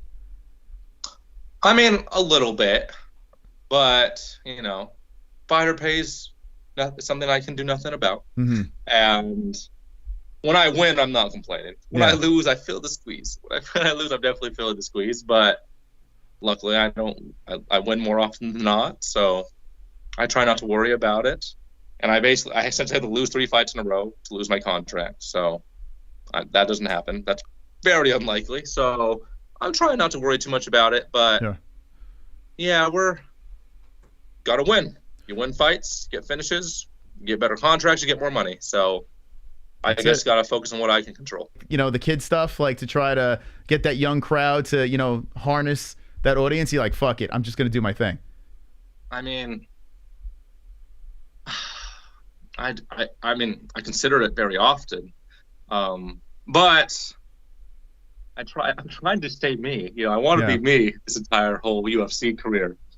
And the games I like to play aren't really fun to Twitch. I play RPGs, Mass Effect, Skyrim. I started playing Oblivion again last week. And that game's 13 years old, 15 years old now. So I'm a very low-key person. And if you're low-key, it's kind of hard to find a way to leverage it in the more lucrative ways. And I have several sponsorships I've been offered, but morally I have moral stances against them, so I haven't been able to take advantage of it. But eventually the right fits are going to come and I'll be able to use them. I'm pretty confident about that. So is it like Ashley Madison or something like that? What kind of sponsorships are we talking? Oh no, it's I've had some pretty good gambling website sponsorships, but I'm against gambling. Okay. So not for me. I'm okay with other people gambling, but I would never say hey, use my code, this and that. I like these picks. It's just I've had several people in my life who had gambling addictions and ruined their lives. And energy drink sponsorships don't work for me because I think it's poison. And I'll sell out if I have to. But right now I don't have to sell out. So. I tell you, it's the way. Look at my shirt right now. Shout out to Head Rush. I mean, let's go. We sold everything. We sold our soul with this show. Do you take THC products? I don't. For me, THC said nothing. Oh no, I've taken CBD. I've never taken THC products. I've never been high before in my life. Would you like us to send you something? CBDX.com. Would you like anything? Oh yeah, I love that. I'm down for anything. All right, I'll tell you what. Let us know what address we could send it to. We'll send you some gummies, some Delta 8 gummies that I got fucked up the other night. Like maybe if you want to, you and the fam, not the baby, put the baby to bed. You and the wife want to have a good time. I could send you some gummies. What do you say? Yeah, sure. Why not? There we go. CBDX.com coming your way. We sent Bruce Buffer a bidet, for God's sakes. So we're going to send you gummies. I feel like, I don't know. Do you want to, we don't have a bidet sponsor anymore, but maybe we could send you a bidet one of these days too. What do you say? It's barbaric. We're just using paper in America anyway. I was going to buy a bidet with my Paddy money, but, All right, we'll start with the gummies. We'll take it from there. We'll see what happens. We'll do that. Okay, great. Listen, Jordan, I'm really happy that you came back on. I'm happy that you're in good spirits. We're always rooting for you over here. And you want to get back soon, or are you going to take a break? Oh, no, I go crazy when I'm not in the grind. I'll be back at the gym, full schedule, 4 to 6 hours a day next Monday. So, yeah, I'm never out of shape, and I got bills to pay, about babies to feed. Hopefully, more babies to be had. I just need to make sure I have an environment to make sure those things can happen. So, I'll be ready to fight anytime after the next 10 days. So. There you go. We got a couple of donations that slipping over here. Let me just play these really quick. We got super chat. This is from Fabian. American Twerk King still my champ. You're still his champ. What do you say about that? Yeah, sure. I didn't hear anything.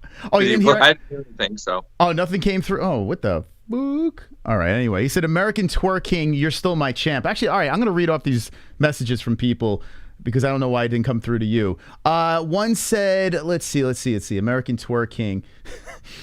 Have you ever been called the American Twerk King before? No, but I love it. When I make, because now I have downtime, I'll be making some shirts. That's a good one. That's a good one. I'm screenshot that. American Twerk. I like that a lot. That's good. Yeah, that would be a good shirt, right? The Joker says, "I just want to say hey to the Monkey King." So the Joker says hello. What's up, Joker? How you doing? We got one here from Zen Book Reviews, and it says, "Have you read a song of Ice and Fire?" Wait, have you read a song of Ice and Fire book series? I've read a Game of Thrones, and I started the second book at the conclusion of the show, but then I realized how far the books are from the TV series, and I don't think George R.R. Martin's going to finish it. So I have a lot of motivation. I have a lack of motivation. But as soon as he announces The Winds of Winter, I will read the entire series in like 6 weeks. I've always wanted to give it a try, but I can't stand waiting forever. So. Are you nervous about the prequels to Game of Thrones? I saw the trailer. I want to see it, but I'm nervous. Are you? No. I think one thing HBO won't let suck is a Game of Thrones extended universe.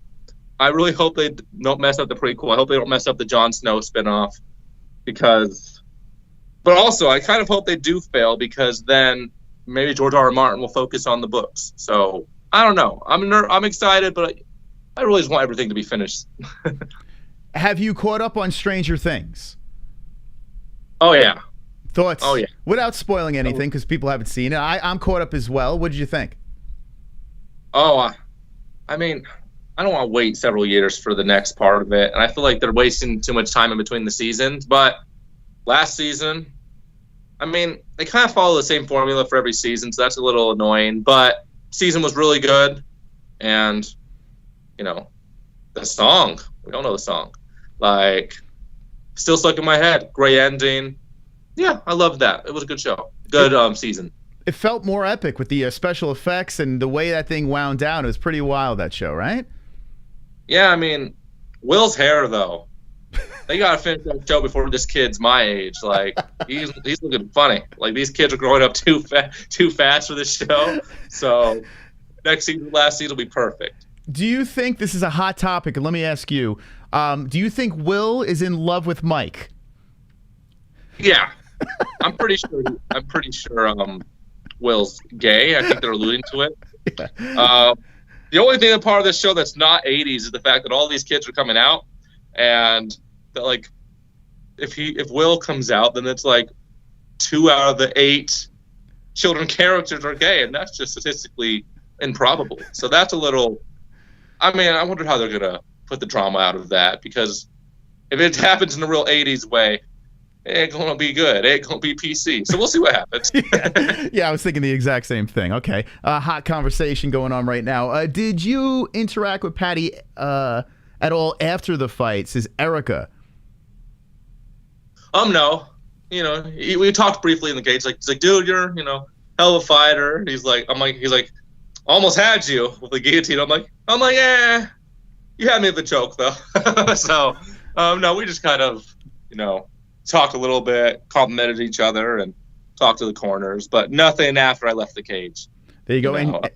And Mike H wants us the last one. Jordan Leavitt, you're wonderful, wonderful fighter brother. He loves you. Mike H. Thank you, man. I appreciate that. Just a little sweet thing from Mike H. Well, Jordan, thank you again for coming on. If there's any last words to the MMA-Holes, now's the time to deliver those words. Nothing. I'm happy to be here again, guys. You guys know how I love A-holes. I love butts. I love twerking. I love anything involving butts, A-holes, all that jazz.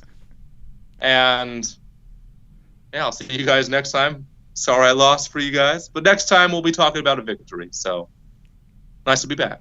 There we go. Jordan Leavitt, thank you again for coming on. Looking forward to your next competition. Good luck with that, and definitely send us an address where we could send that CBDX, okay? All right, thank you. Okay, here we go. Jordan Leavitt, live on the MMA-Holes. What do you say, chat? What do you say about the Monkey King, Jordan Leavitt, on the show? What an appearance tonight as he faced Paddy Pimblett, UFC London. What an experience. And I mean, what the heck? No one reached out to him for an interview. Like, what the? What? What are we doing? What are we doing? I don't get it. Ariel, you dropped the ball. You fucking dropped the ball. Let's get some comments from the live chat. Actually, let me play these donations. I don't know why. Oh, shit. Oh, shit. Oh, shit.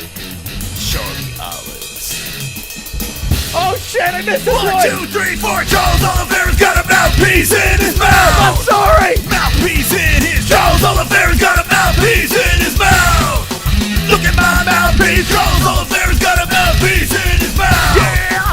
Charlie Olive's got a mouthpiece. Mouthpiece. Mouthpiece in his mouth. Mouthpiece. Mouthpiece in his mouth. I don't know why he didn't hear it, but Phil Starr. You got some big balls, brah, going over there and fighting. Personally think you could have kicked his ass.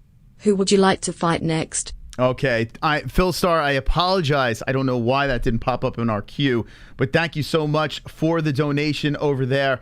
He does have a big sack. Yeah, come on. Yeah. Here we go. Come on, get loud, MMA-Holes in the crowd. Come on, get loud. MMA-Holes in the crowd. Got MMA-Holes in the crowd. yeah. MMA-Holes in the crowd. MMA-Holes in the crowd. I must have missed this one too. They are all dead and gone. I do the rock. Thank you for the $6 donation. Appreciate that. I got to say this. If you're new to the channel, we got the best interviews in the game. Wednesday nights is our interview nights.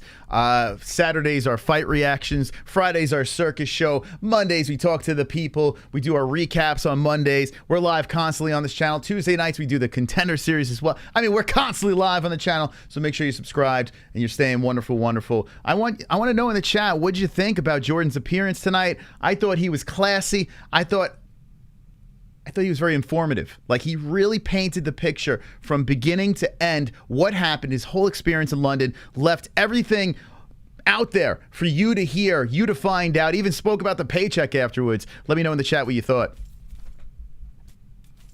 Monster Pro at this now. Let's go. Let's go. Wonderful, wonderful. Jordan is awesome, says Tropic Tom. I tell you, he's one of the best, man. Seriously, really nice guy. Nice enough. I mean, coming on after a loss, I'm sure it's difficult. And he handled it like a gentleman. Good stuff. Thank you, Damn Savage. Bigger fan of Jordan, less of the UFC. I mean, I tell you, man, like I said, I'm not the guy to go out there and start going, fighters need to make more, fighters need to make more, you know, because like I said, at the end of the day, you know, they sign the contracts and, you know, they know the deal, but boy, that's kind of crazy how they treated him. I mean, the whole experience sounded like a nightmare. It sounded like a freaking nightmare. And if you missed Jordan talking about it, I urge you to run it back. It was incredibly interesting what he had to say. The knee didn't put him out. No, it just buzzed him, it sounded like, but it was enough to get his arm caught, and it was an interesting sequence as he explained it. Jordan can do commentary at So Point. He is very well spoken. Yeah, he was going to be a lawyer. I don't know if you guys knew that, but yeah, Jordan Leavitt was supposed to be a lawyer. He's studying law. Smart guy. Jordan was set up to be a can, and he was not. No, that knee doesn't happen. We're talking. How about like all 3 judges going for Paddy Pimblett in that first round? I mean, what are we fucking doing? Wonderful, wonderful. Let's catch up on these donos over here. We asked, Jordan Leavitt, your WW fighter brother. He sure is the WW. Wonderful. Thank you, Mike H. Hey guys, really appreciate the donations. You have no idea. You have no idea how much we appreciate it. So thank you for your support. We got something else coming in over here.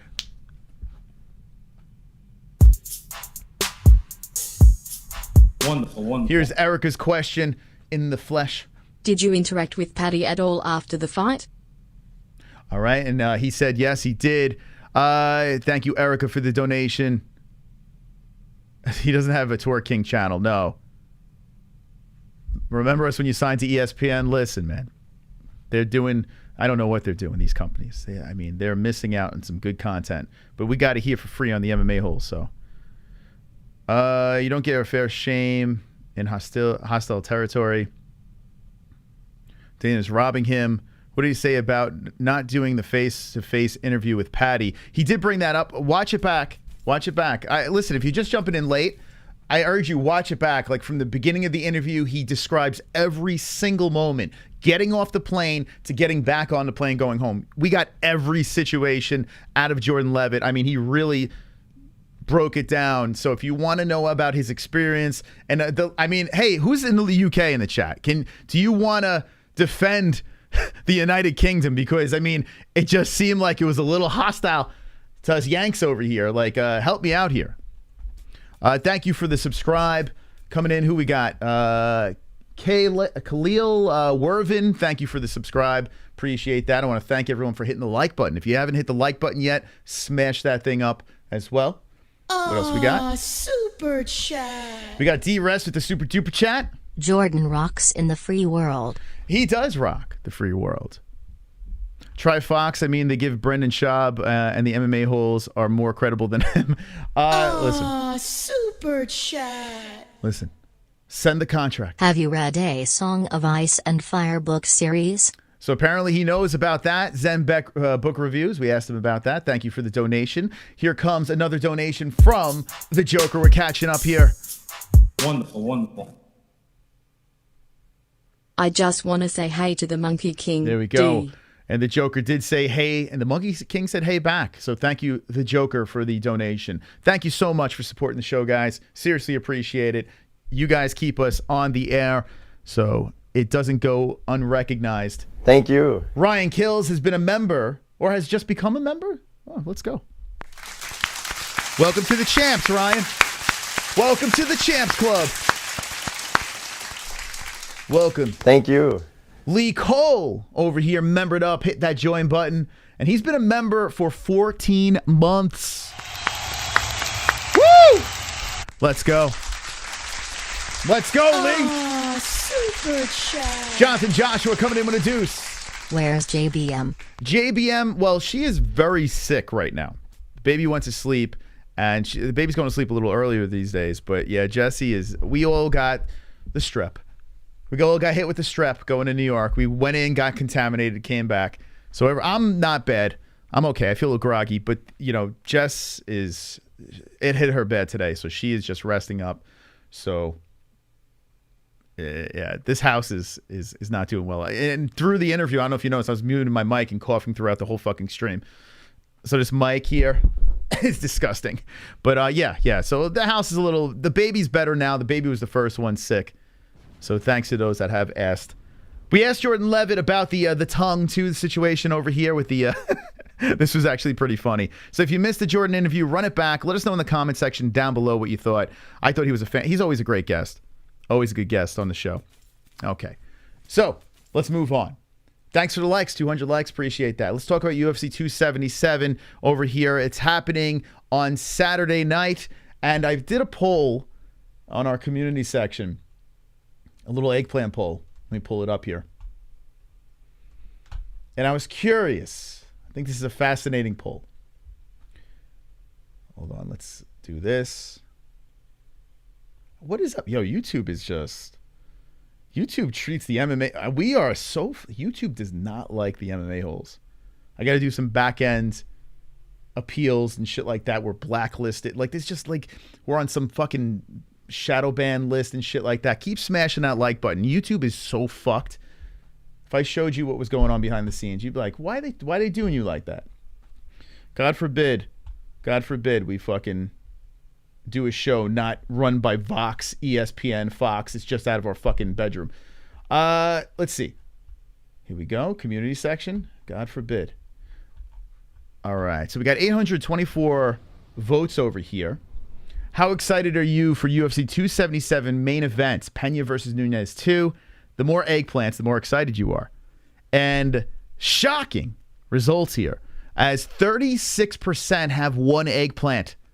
They're like, nah, I'm good. 27% have the full 5 eggplants, and we have 4 eggplants, 7%, 3 eggplants, 18%, and 2 eggplants, 12%. So majority of our audience, well, at least 36% of them, are not thrilled about it. I mean, and if you look at the other eggplants, 12%, 18% over here with the 3. People are not down with this event that's happening this Saturday. People are a little bummed. The UFC is doing 2 pay-per-views in 1 month. We just found out that Jordan Leavitt made fucking peanuts in the UFC London. And I mean, I could understand why people are getting fucking pissed off. I could understand why people are streaming these fights and they're not paying. Like, people are like, this is nonsense. Now, this fight over here, I don't care what anyone says. I'm interested. Is it worth the $75? The answer is no. It's just not. It's not. But it's a fascinating fight to me. As a fan, it's a fascinating fight. I know people have been shitting on women's MMA, but the fact that Juliana Pena is a underdog, and Juliana Pena is the woman who smashed Nunes in the first experience and stole the belt as a big underdog in that fight, it makes me scratch my head. It makes it more interesting. There was a little bit of not a study, but it was ARIEL HELWANI was talking about it, how like if you lose your belt and then there's an immediate rematch right away, there is a very small percentage that you actually get that belt back. Like, the percentages are way against you. So Juliana Pena has the percentages on her side. She already smashed Amanda Nunes. They did this whole Ultimate Fighter thing. So I'm telling you right now, if you're looking to make a bet, not a bad idea to throw it on Pena. This is a fascinating fight. Fascinating. Nunes was the GOAT. Nunes was the girl that beats all the fucking big names. That was Amanda Nunes, and she got fucking destroyed by Pena. So this thing sitting at the top of the card, I don't hate it. And the first fight was fun. I do not hate this fight. In fact, I'm very interested. Many eggplants for me. I like it. The co-main event's a good one too. I mean, people don't like the little guys, but how do you not like Brendan Moreno? He's a sweetheart, and he's a savage in the cage. And then Kai Kara France is on a beautiful run. They're running this thing back. So Kai Kara France, Brendan Moreno, throwing down in the co-main event. Let's go. Derek Lewis versus Sergey Pavlovich. You got the Black Beast back in there. Did you hear what Derek Lewis said? It's actually pretty funny. I heard this before we went live. This is geared towards John Morgan. Listen. You're one of the more popular fighters amongst the media. Nah, man. I don't even like y'all. Oh, but old boy right here, you lost some weight, though. You're looking good, man. A little bit. I got a ways to go, but we started. But you lost weight. You're getting a little neck now. You're starting to see, like, the outline of your neck. Yeah, a little bit. He's telling John Morgan. So John Morgan's not even talking to him. He's talking to someone else. He goes, I don't even like the media. And Then he just starts talking about John Morgan's neck. You're starting to see like the outline of your neck. Yeah, a little bit. So you're looking good, man. Yeah, you like he goes, you're looking good. Derek Lewis is clowning John Morgan, like legit clowning the man, like dude, just fat See shaming. like the outline of your neck. Yeah, a little bit. So you're looking good. He's just laughing. He's laughing right in his face. John Morgan is he gets slammed by Colby Covington. You got Derek Lewis, who's a tubby guy himself. I mean, it's hysterical. Listen to. Maybe it's the The shirt. worst compliment I've ever gotten in my life. No, maybe it's the blue shirt you usually wear. Now he's trying to backpedal. The black. Oh, okay. They do say the black shirt make you look skinny. Like now he's trying to say. How do you not love the Black Beast? Fantastic. John Morgan's gonna fucking hang himself. Like it's crazy.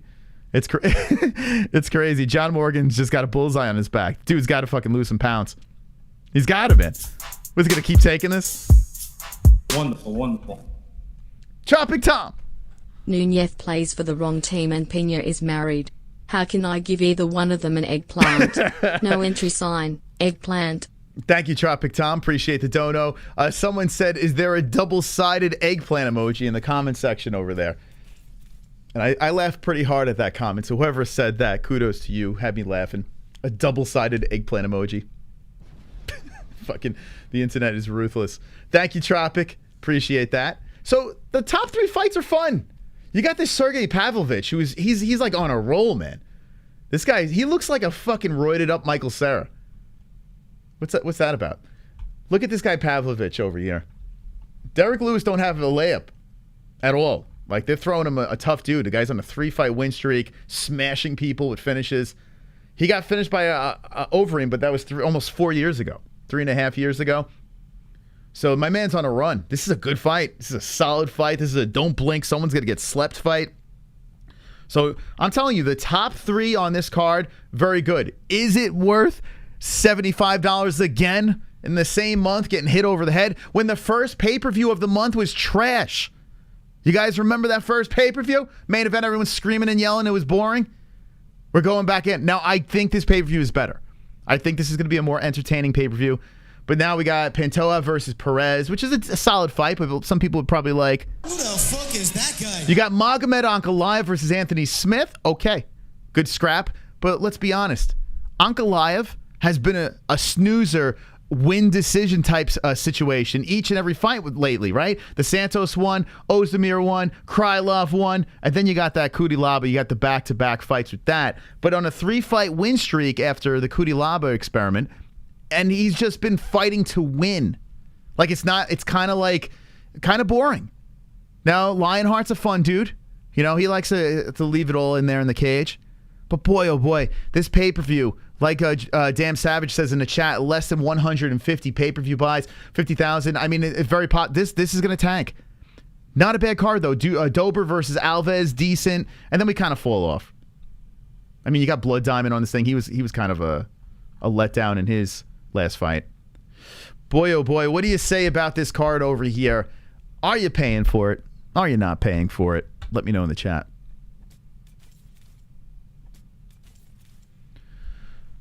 Cody will be fun. We'll be in full effect on Saturday. Let's see. UFC needs to be on regular TV. I hope one day.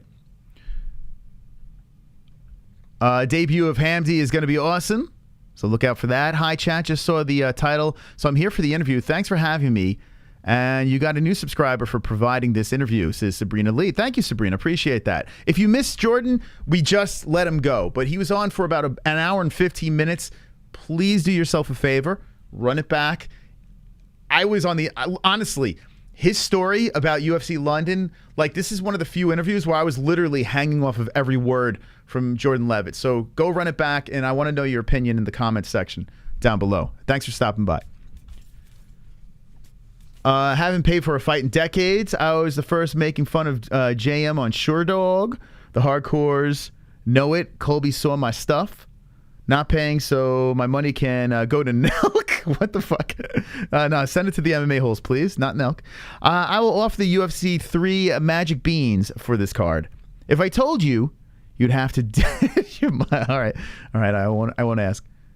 Who wants to get knocked out in UFC 3? Great interview. Thank you, Max. Appreciate that. Only super cards should be pay-per-views now. You know, there was a reporter that... So, did you guys watch the Contender Series after we did our stream? The first one was really bad. And I like the fact that Dana White addressed it because we watched it and it was a rough watch.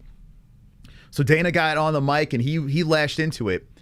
One reporter asked Dana said, I laughed so hard at this question. Says, Dana, UFC 280 in Abu Dhabi, that's Makhachev versus Oliveira. Will that be free like one of their previous pay-per-views? So I think it was last year they had it. I can't remember when it was. I think it was last year. There was an Abu Dhabi fight card. I can't remember who was on it, but it was free. And it was a thing. Like, it was earlier in the day. The UFC threw us a bone in a free event. But they asked if UFC 280 was going to be free. I was giggling like a little girl. I'm like, I can't even believe this reporter just asked this question, but it's fantastic. And you could tell Dana was like, he kind of chuckled, like, no fucking way.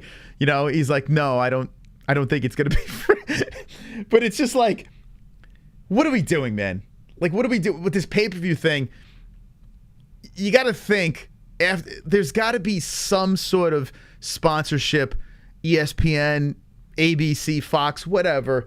There's got to be something where they could sign a big deal and we can do away with these pay-per-views.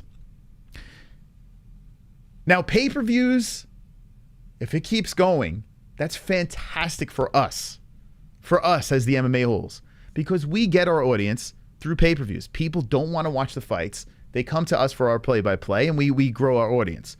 So if pay-per-views keep on happening, that just keeps on growing our channel, right? So we should be here sitting rah-rahing the pay-per-views. We're even sponsored by ESPN+. So if you pay for the pay-per-view, we get a cut of the action. But I have to be serious. Like, I have to be, like, just honest with you guys. Listening to Jordan Leavitt say how much he made during UFC London and then seeing 2 pay-per-views in 1 month, and these pay-per-views are honestly trash. What are we doing? Like, what is going? Something's got to change. Something's got to give. So I get it, man. If you're looking for streams, if you're fucking, I get it. I understand. It's nonsense. Who has this type of money to watch the UFC? Is great. I love it. But who has this money? It's crazy. It's absolutely crazy. Thank you. Rye Drive, been a member for 28 months. Let's go. 28 months. That's a long fucking time, baby. Thank you, Rye Drive. Appreciate your support. Thank you, good sir. Sabrina Lee, thank you for hanging with the boys and subscribing to the channel. Hanging with the boys. Welcome, Sabrina, to your new community. Appreciate that. So let's get some more thoughts on the situation of UFC 277. We'll be making our predictions on Friday night on this channel. We'll be locking them in. I put money, $100 on Nunes being such a massive underdog. Pena, excuse me. Pena, Juliana Pena, the champion, the current champ. I put money on her because I just couldn't stay away from that bet. But final comments on this, and then I'll roll into a couple of news stories that Mr. Damn Savage dropped on our Twitter. And please share the stream to your friends. Hit the like button. Support the show. I appreciate everyone that does that. There should at least be a main card bump for low-paid fighters. Yeah, I mean, Jordan was 3 from the top. Nuts. Fighting their biggest star. I got a buddy at work to slapbox me every day like high school shit. He's fast.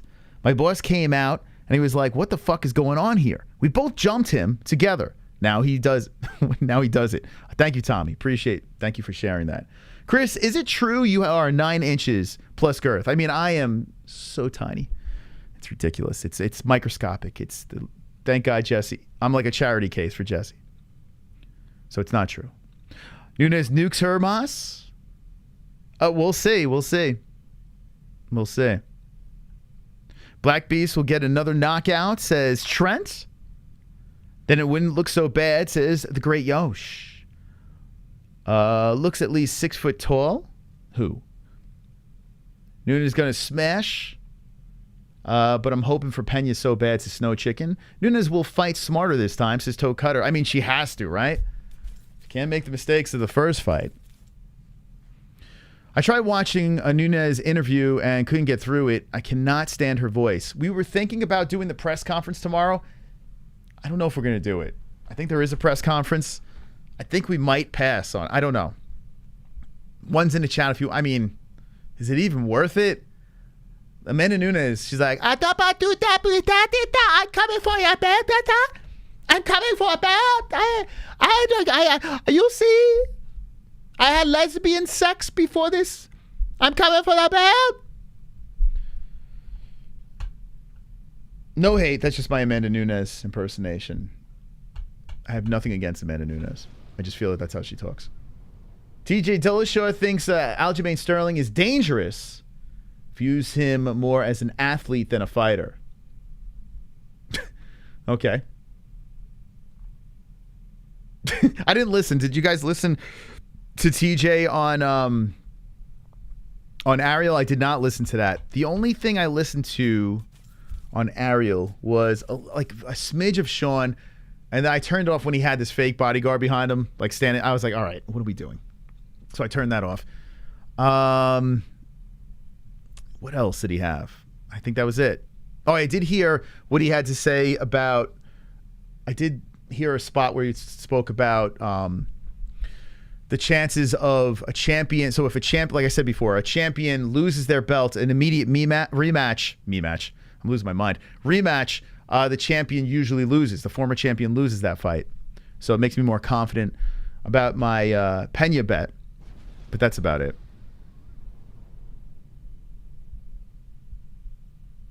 Sorry, that should be isn't typo. Oh, isn't dangerous. Oh, that's a big typo. It's a massive typo right there. It changes the whole thing. Okay. Well, if that's the case, so he doesn't think he's dangerous. Okay. All right. Yeah, it makes sense. He's complimenting him, and then that kind of made no sense. All right.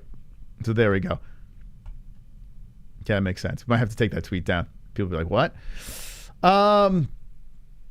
He isn't dangerous. No, wait, TJ Dillashaw thinks is dangerous. Wait, hold on. So they typoed it? Hold on. Who typed? Help me out here. So you didn't typo it. Did BJ Penn get it wrong? Aljamain Sterling is not like a dangerous... This is a fucking BJ Penn typo. He must be writing his own articles now. Aljamain Sterling is not like a dangerous fighter. And then they put in their title, TJ Dillashaw doesn't think Aljamain Sterling is... doesn't think Aljamain Sterling is dangerous. Okay. Doesn't think Aljamain Sterling is dangerous. I'm fucking all over the place. Jesus Christ. Okay, so he doesn't think he's dangerous. I don't know. Excuse me, I'm sick. I'm sick, man. All right, so what do you think? Do you think... I mean, how could he not be fucking dangerous, TJ? That is a dumb... You didn't think Henry Cejudo was dangerous? Look how that turned out. Although it was a quick stoppage, in my opinion. I think that's a dopey thing to say. I had the shake sitting here. Got to stir it around. I think that's a little dopey. TJ, come on. You can't be saying shit like that. You can't. Because if you get smashed, people are going to go back to this article and be like, bro, what the fuck? Aljamain Sterling just beat Petr Yan. Like, legit beat him. So, he knows how to win these fights. TJ is a former champion. He was on the sauce. Looked pretty good against Corey. But let's do the MMA math. Aljo took out Corey quickly. Corey's a top-tier fighter at bantamweight. Aljo took him out quickly.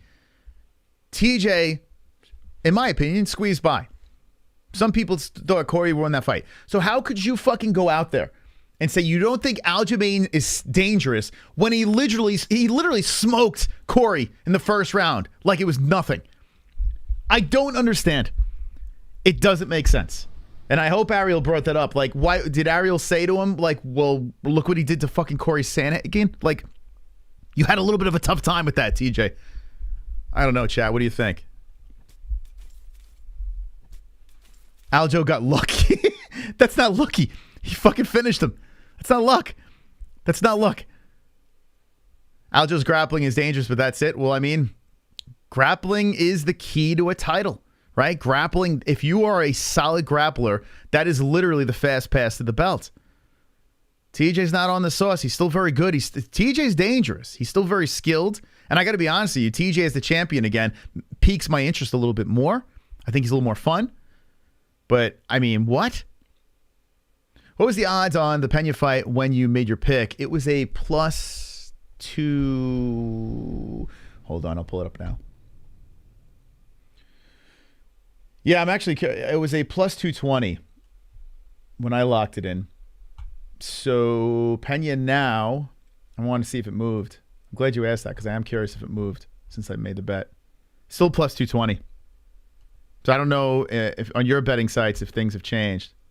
But yeah, Juliana Pena is, let me let this refresh. But it looks like, yeah, it's still a +220. So it's the same. DraftKings has Pena +230. Make it. Why not? Listen, I'm not saying it's a guaranteed lock that Pena wins. I'm not saying, bet the house on Pena. But, I mean, you're getting +230, +220, and Pena smashed her in the first fight. Might be a good idea to throw a couple of bucks on it. Just for a little fun. I like Aljo and TJ, so happy either way. TJ said that yard is a real fight. He goes out to beat you. Aljo plays it safe to win the fight. Yeah, that's fair. I mean, for the most part, he does, because there have been fights where Aljo on the feet would outstrike someone, but would play it safe. His grappling, you can say, okay, that's kind of playing it safe, hugging on a guy, holding on a guy, control time to win, okay? But when you go in against Corey Sandhagen and finish him in the first round like that, I mean, Corey didn't have a shot. Now, I'm not saying the rematch could be more competitive. It's very possible, but it happened. This is something that happened. Aljo went in there and he smoked Corey. So you beat a guy in the first round like that easy. That doesn't sound like playing it safe to me. I get what he's saying, but it still doesn't really work. You know what I'm saying? Buttercucci, why not rank him from 1 to 5? Best to worst 135ers. Okay, who we rank it? Ray and Sarah, folks. Aljo is on cusp of being elite. Listen, you got Ray Longo with the striking. You do have Matt Sarah. I don't know if Sarah's going to be in his corner. Like, I don't think Sarah was in his corner in his last 2 fights. First fight, it was weird controversy. He squashed whatever was going on with Sarah. And then the last fight happened, and I'm pretty sure that Sarah was not in the corner. I know he still trains with Matt Sarah. But, yeah, I don't know what that's about. He's still a coach. I mean, he bounces from Law. He goes to Extreme Couture. They got some killers with, that gym over there. So he's got some good people helping him out. You can't sleep on Aljo. It's a great fight. It really is. Like TJ Dillashaw versus Aljamain Sterling is a really interesting scrap. So I'm looking forward to that one. Let's talk about Bilal Muhammad, I guess. ABC changes eye poke. What? They changed the rule? The fuck is this? Neoprene? What is this? Association of Boxing Commission Combat Sports on Wednesday passed 2 changes to the unified rules of MMA. The ABC annual conference takes place annually at a different location, blah, blah, blah, led by Association President Mike Mazzulli. The conference takes place, okay. What's topics such as weight cutting? Oh, so they're going into talking about changing the rule. The first 2 days consist of refereeing and judging courses led by certified instructors Kevin McDonald, Blake Rice, Sal D'Amato. The coach, Sal D'Amato. Everyone loves Sal D'Amato. Okay, who cares? I don't care. Let's see what else we got here. Let's see. Dana White, Paddy Pimblett has Conor McGregor vibe. You know what I was thinking? Dana's, look at that grin. Yeah, Dana is just ear-to-ear grin with Paddy Pimblett. Paddy's a star. No doubt about it. Paddy Pimblett, he's here. He's arrived. He's a rock star. I feel like they took Conor McGregor and they just like plucked things from him. Like they were in a lab and they made a Paddy Pimblett and they made a what's it called? Sean O'Malley. Like they took from Conor McGregor and they started making these concoctions, and there's Paddy and there's Sean O'Malley. And now we have two of these characters, one with the clown hair and the striking, the other with the Muppet dance on the way out in their wigs. I mean, it's weird. You have an American version, you got a fucking a UK version. It's kind of weird what's going on right now. If both guys play off, if both guys do what they got to do, Paddy Pimblett goes out there and he keeps winning and he wins a belt. You got Sean O'Malley goes out there and he beats Petr Yan, and then next thing you know, he fights for the belt and he wins. Could you fucking imagine? Could you imagine those two guys as champions in the UFC? It's just nuts. It's nuts to think about. And here's the difference.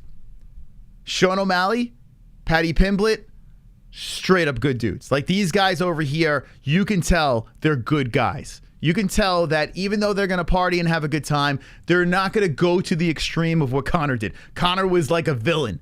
Conor was going out there doing crazy shit, snorting blow, doing all that stuff, fighting Mayweather, all this crazy stuff. But with Sean O'Malley and Paddy Pimblett, you're not going to get that. You got guys that are learning from these mistakes. You got guys that are going to go up. So if these guys become champions, the UFC is legit going to explode. By the way, it's good to see Condom Heads people stopping by. We had Jordan Leavitt, the only show that locked up that interview. Let's go.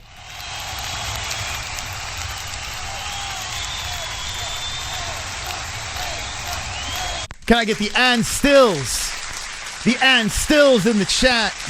And still the GOAT of MMA content. Drop the and stills in the chat, members. Thank you very much. But yeah, Paddy Pimblett and Sean O'Malley, the sky's the limit. Those guys hit. I know it pisses some people off. Guys don't let, there are fans out there that are not into that whole shtick gimmick thing. This is on another level right now. Wonderful, wonderful. Ride Drive. Missed the last part of the interview, had to go back and hear Jordan's pay. What a neffin' joke. F Dana cheap bastards. Yo, dude.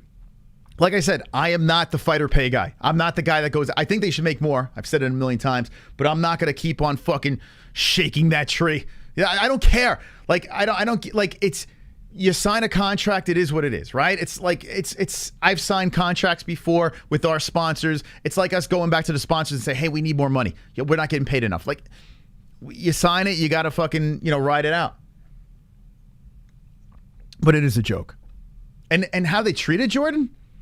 Come on. Did him dirty, man.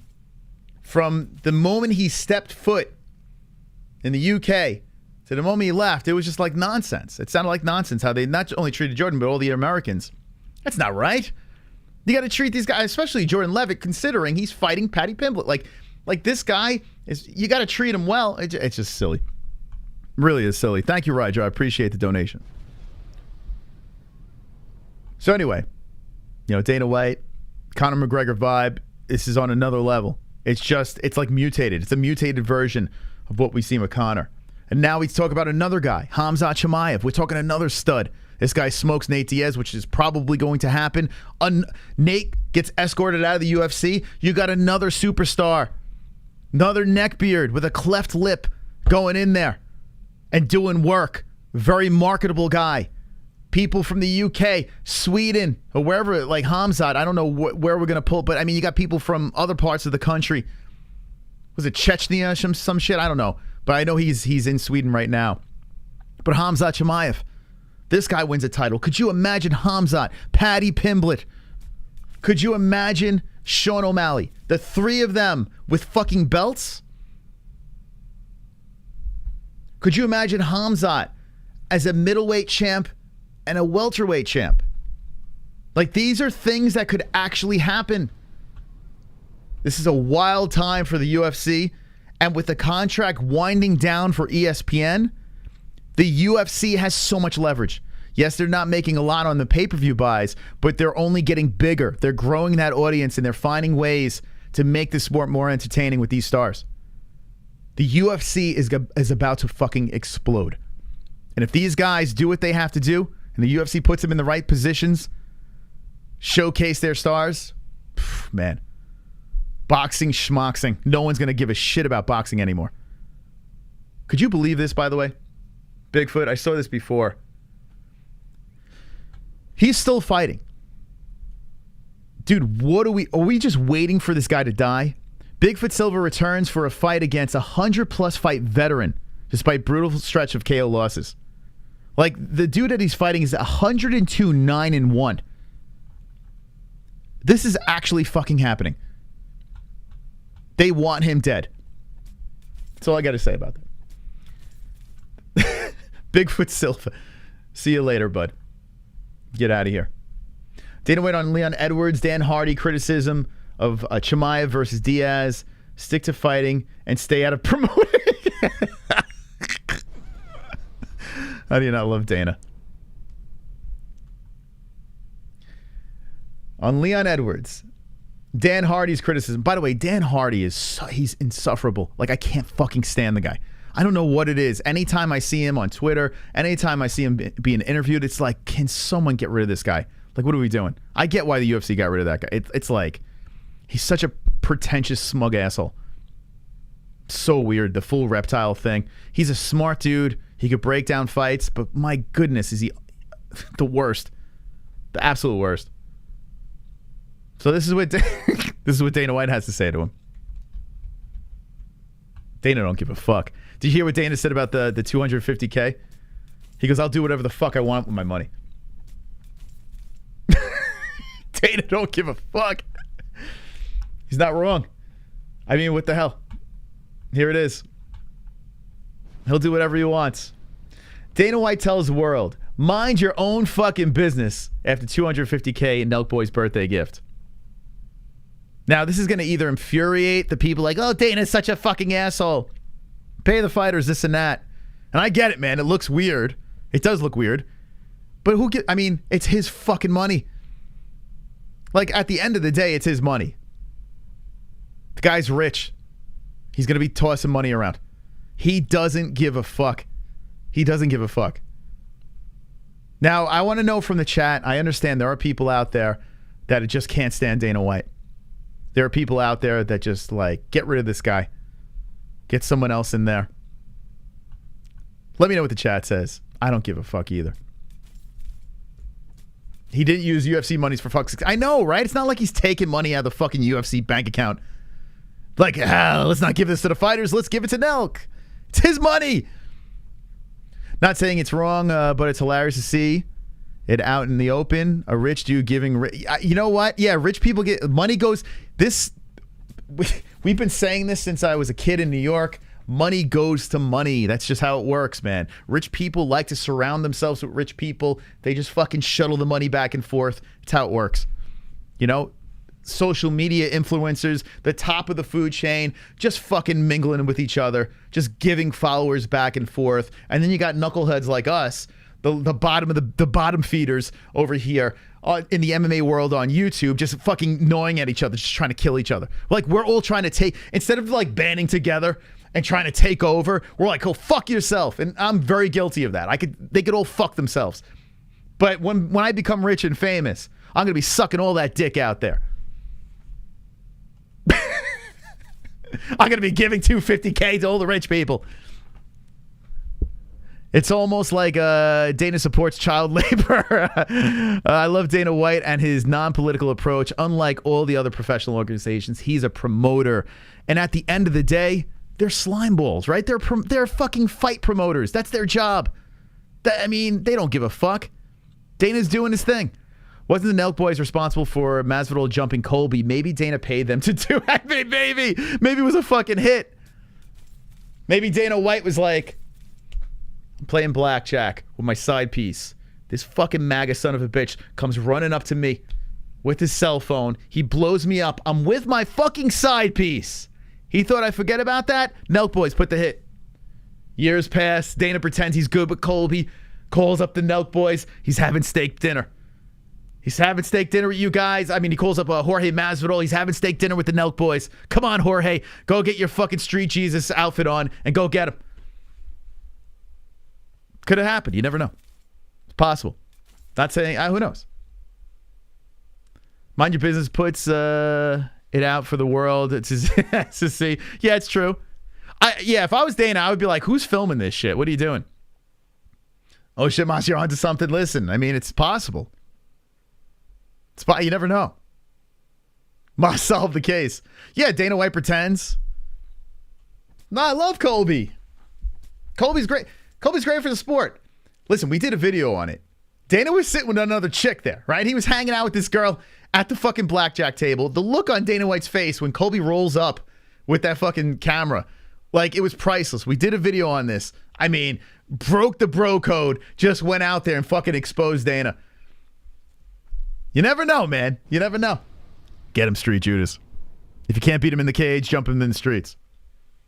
I want a steak wrapped in bacon. Now, you asshole. Only thing Colby wants to shoot Masvidal with his load. By the way, Colby's back. We were talking about Colby Covington. You know, he kind of fell off a little bit. He's back, bitches. He's back. Oh, I can't fucking play the music. Yeah. I'm back, motherfuckers. Oh, I can't fucking... he's not... Oh, look. Hey, guys.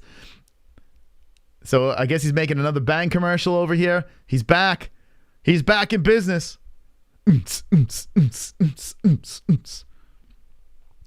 Vegetables? Oh, I got arms. There we go. Show off your Bang. Actually, wait, hold on. Oh, it's a Quash from Bang Energy. Look at this. Still getting that Bang money. Whoa, Colby looking a little chunky. What is this? Yo, Colby. Off season? The fuck? What are you doing? Colby got in a fucking kangaroo pouch. Oh, boy. Oh, boy. Damn, bro. Oh, boy. Colby. Bang Energy. Build your gut. Like an elite athlete. Damn. Off-season Colby. It's really... oh, boy. Chug away. All that sugar. Yummy. There you go, Colby. Only from the fucking nipples up, please. Don't want them to see my kangaroo pouch. All right, so Colby Covington. Very nice. He's back. He's back, baby. I'm looking forward to his return. I wanted to see him fight Khamzat. Like, what the fuck?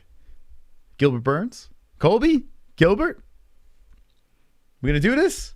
Colby, I mean, it doesn't look like he's in fight shape, so. Colby Gilbert? One's in the chat if you'd like that. What would you like to see next for Colby Covington? Let me know. No bedroom cardio since the hit. Dude hasn't been training. It doesn't look like it, no.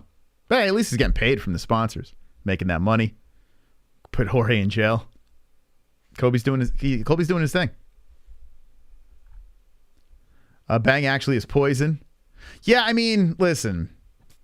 I don't know, man. Some of these energy drinks you gotta do a little research on. You don't know what the fuck's in there, man. I don't know enough about it to really talk. But that Bang money's legit, man. That's real. Colby Gilbert sounds good, right? Let's go, baby. Burns, Covington. Make it happen. Colby versus Joe Biden. I like Colby versus Gil. Mo Usman beat his bro up. Yeah, let's go Mets, baby. 2 for 2 against the Yankees. That's big. That's big wins for the Mets. Got to get DeGrom back in there. Had Max Scherzer on the mound today. You should for sure get a Bang sponsor. Hey, listen. I'm down for anything. Hey, speaking of sponsorships, we're going to send some CBDX.com to Jordan Leavitt. The promo code is MMA-HOLES for 20% off, 21 plus or older to purchase. I am obsessed with this stuff. I legit love it. I do. I love it. I had a crazy experience the other night with it, so you got to be responsible if you're going to take it. It does get you high. Start small and then work your way up. Don't be silly. Do it responsibly, okay? You must be an adult to do this. 20% off. Promo code MMA-HOLES. The underwear that you should be wearing while you're consuming your CBDX.com is Sheath underwear. The promo code is MMA-HOLES, so you'll have some comfortable underwear while you're enjoying those edibles. Sheath underwear is premium, top of the line, sexy underwear. Looks good. Even when you're just trotting around the house, the ladies are going to be checking you out. And if you're a lady, you can show off that beaver in that side. Look at the clam inside that thing. She looks fantastic with that sheath. She wouldn't look that hot unless the sheath was on her.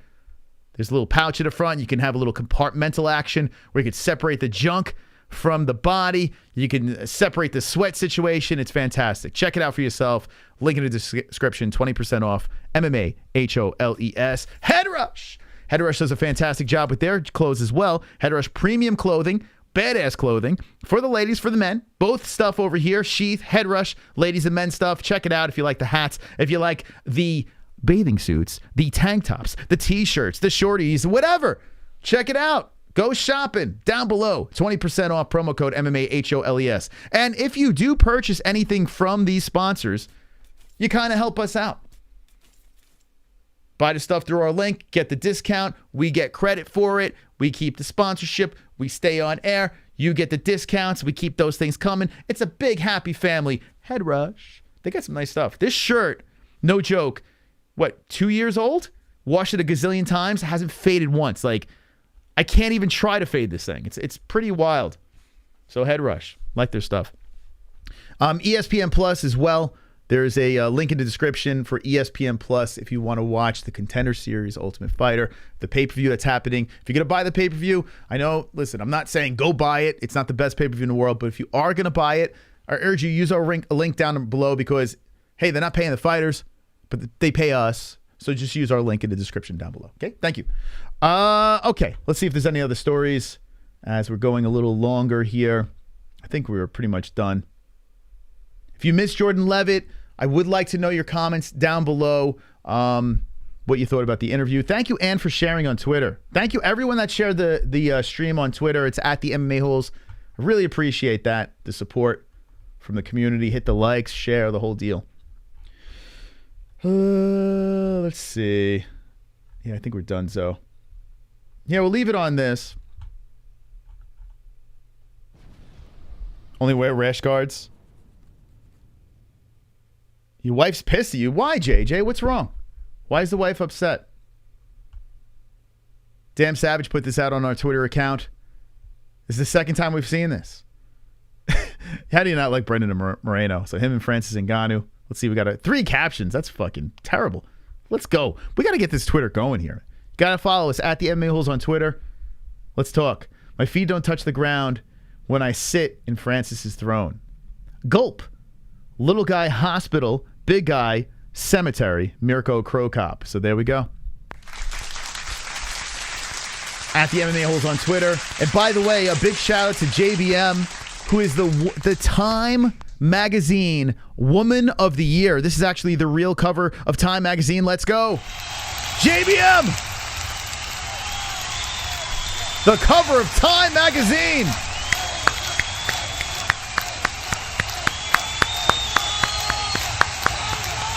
We're not worthy. We're not worthy. Beautiful.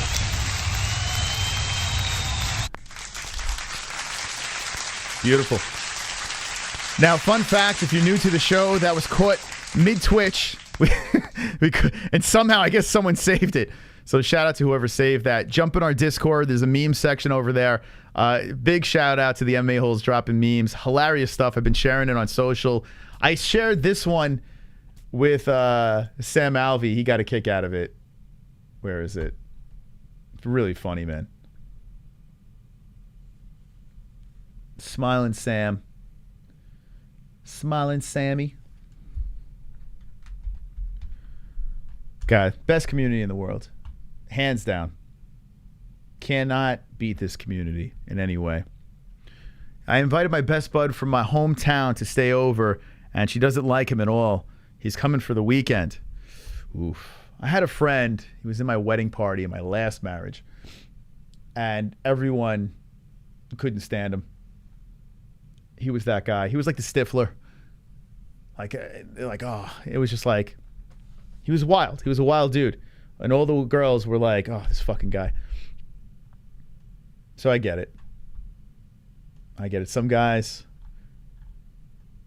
they're just, you know, They don't get along with the misses. I don't know. Yeah, so we shared this with Sam Alvey. I did laugh at this one over here. Sam just dodging all the bullets, dodging the bombs here. He's in the trenches with his war helmet on.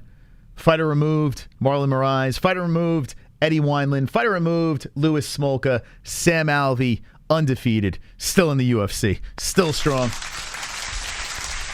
Let's go, Sam. Let's go, champ. He was laughing about that. So whoever put that together, Sam saw it. He enjoyed it. Okay. So thank you guys for stopping by. Like I said, let us know in the comment section what you thought about the Jordan Leavitt interview. I want to know what you thought about. I mean, the story was nuts. UFC London, fought Paddy Pimblett, whole deal. Down below in the comments, let us know your thoughts on that. I want to thank Julian Lane for coming on tonight. I mean, come on, Julian Lane. Let's go. Thank you, Julian. And we'll see you. I don't know if we're doing the press conference tomorrow. If we get enough people in the comments section saying, yo, do the press conference, maybe we'll do it. If we don't, we'll see you Friday. Don't be an a-hole. Be an MMA hole.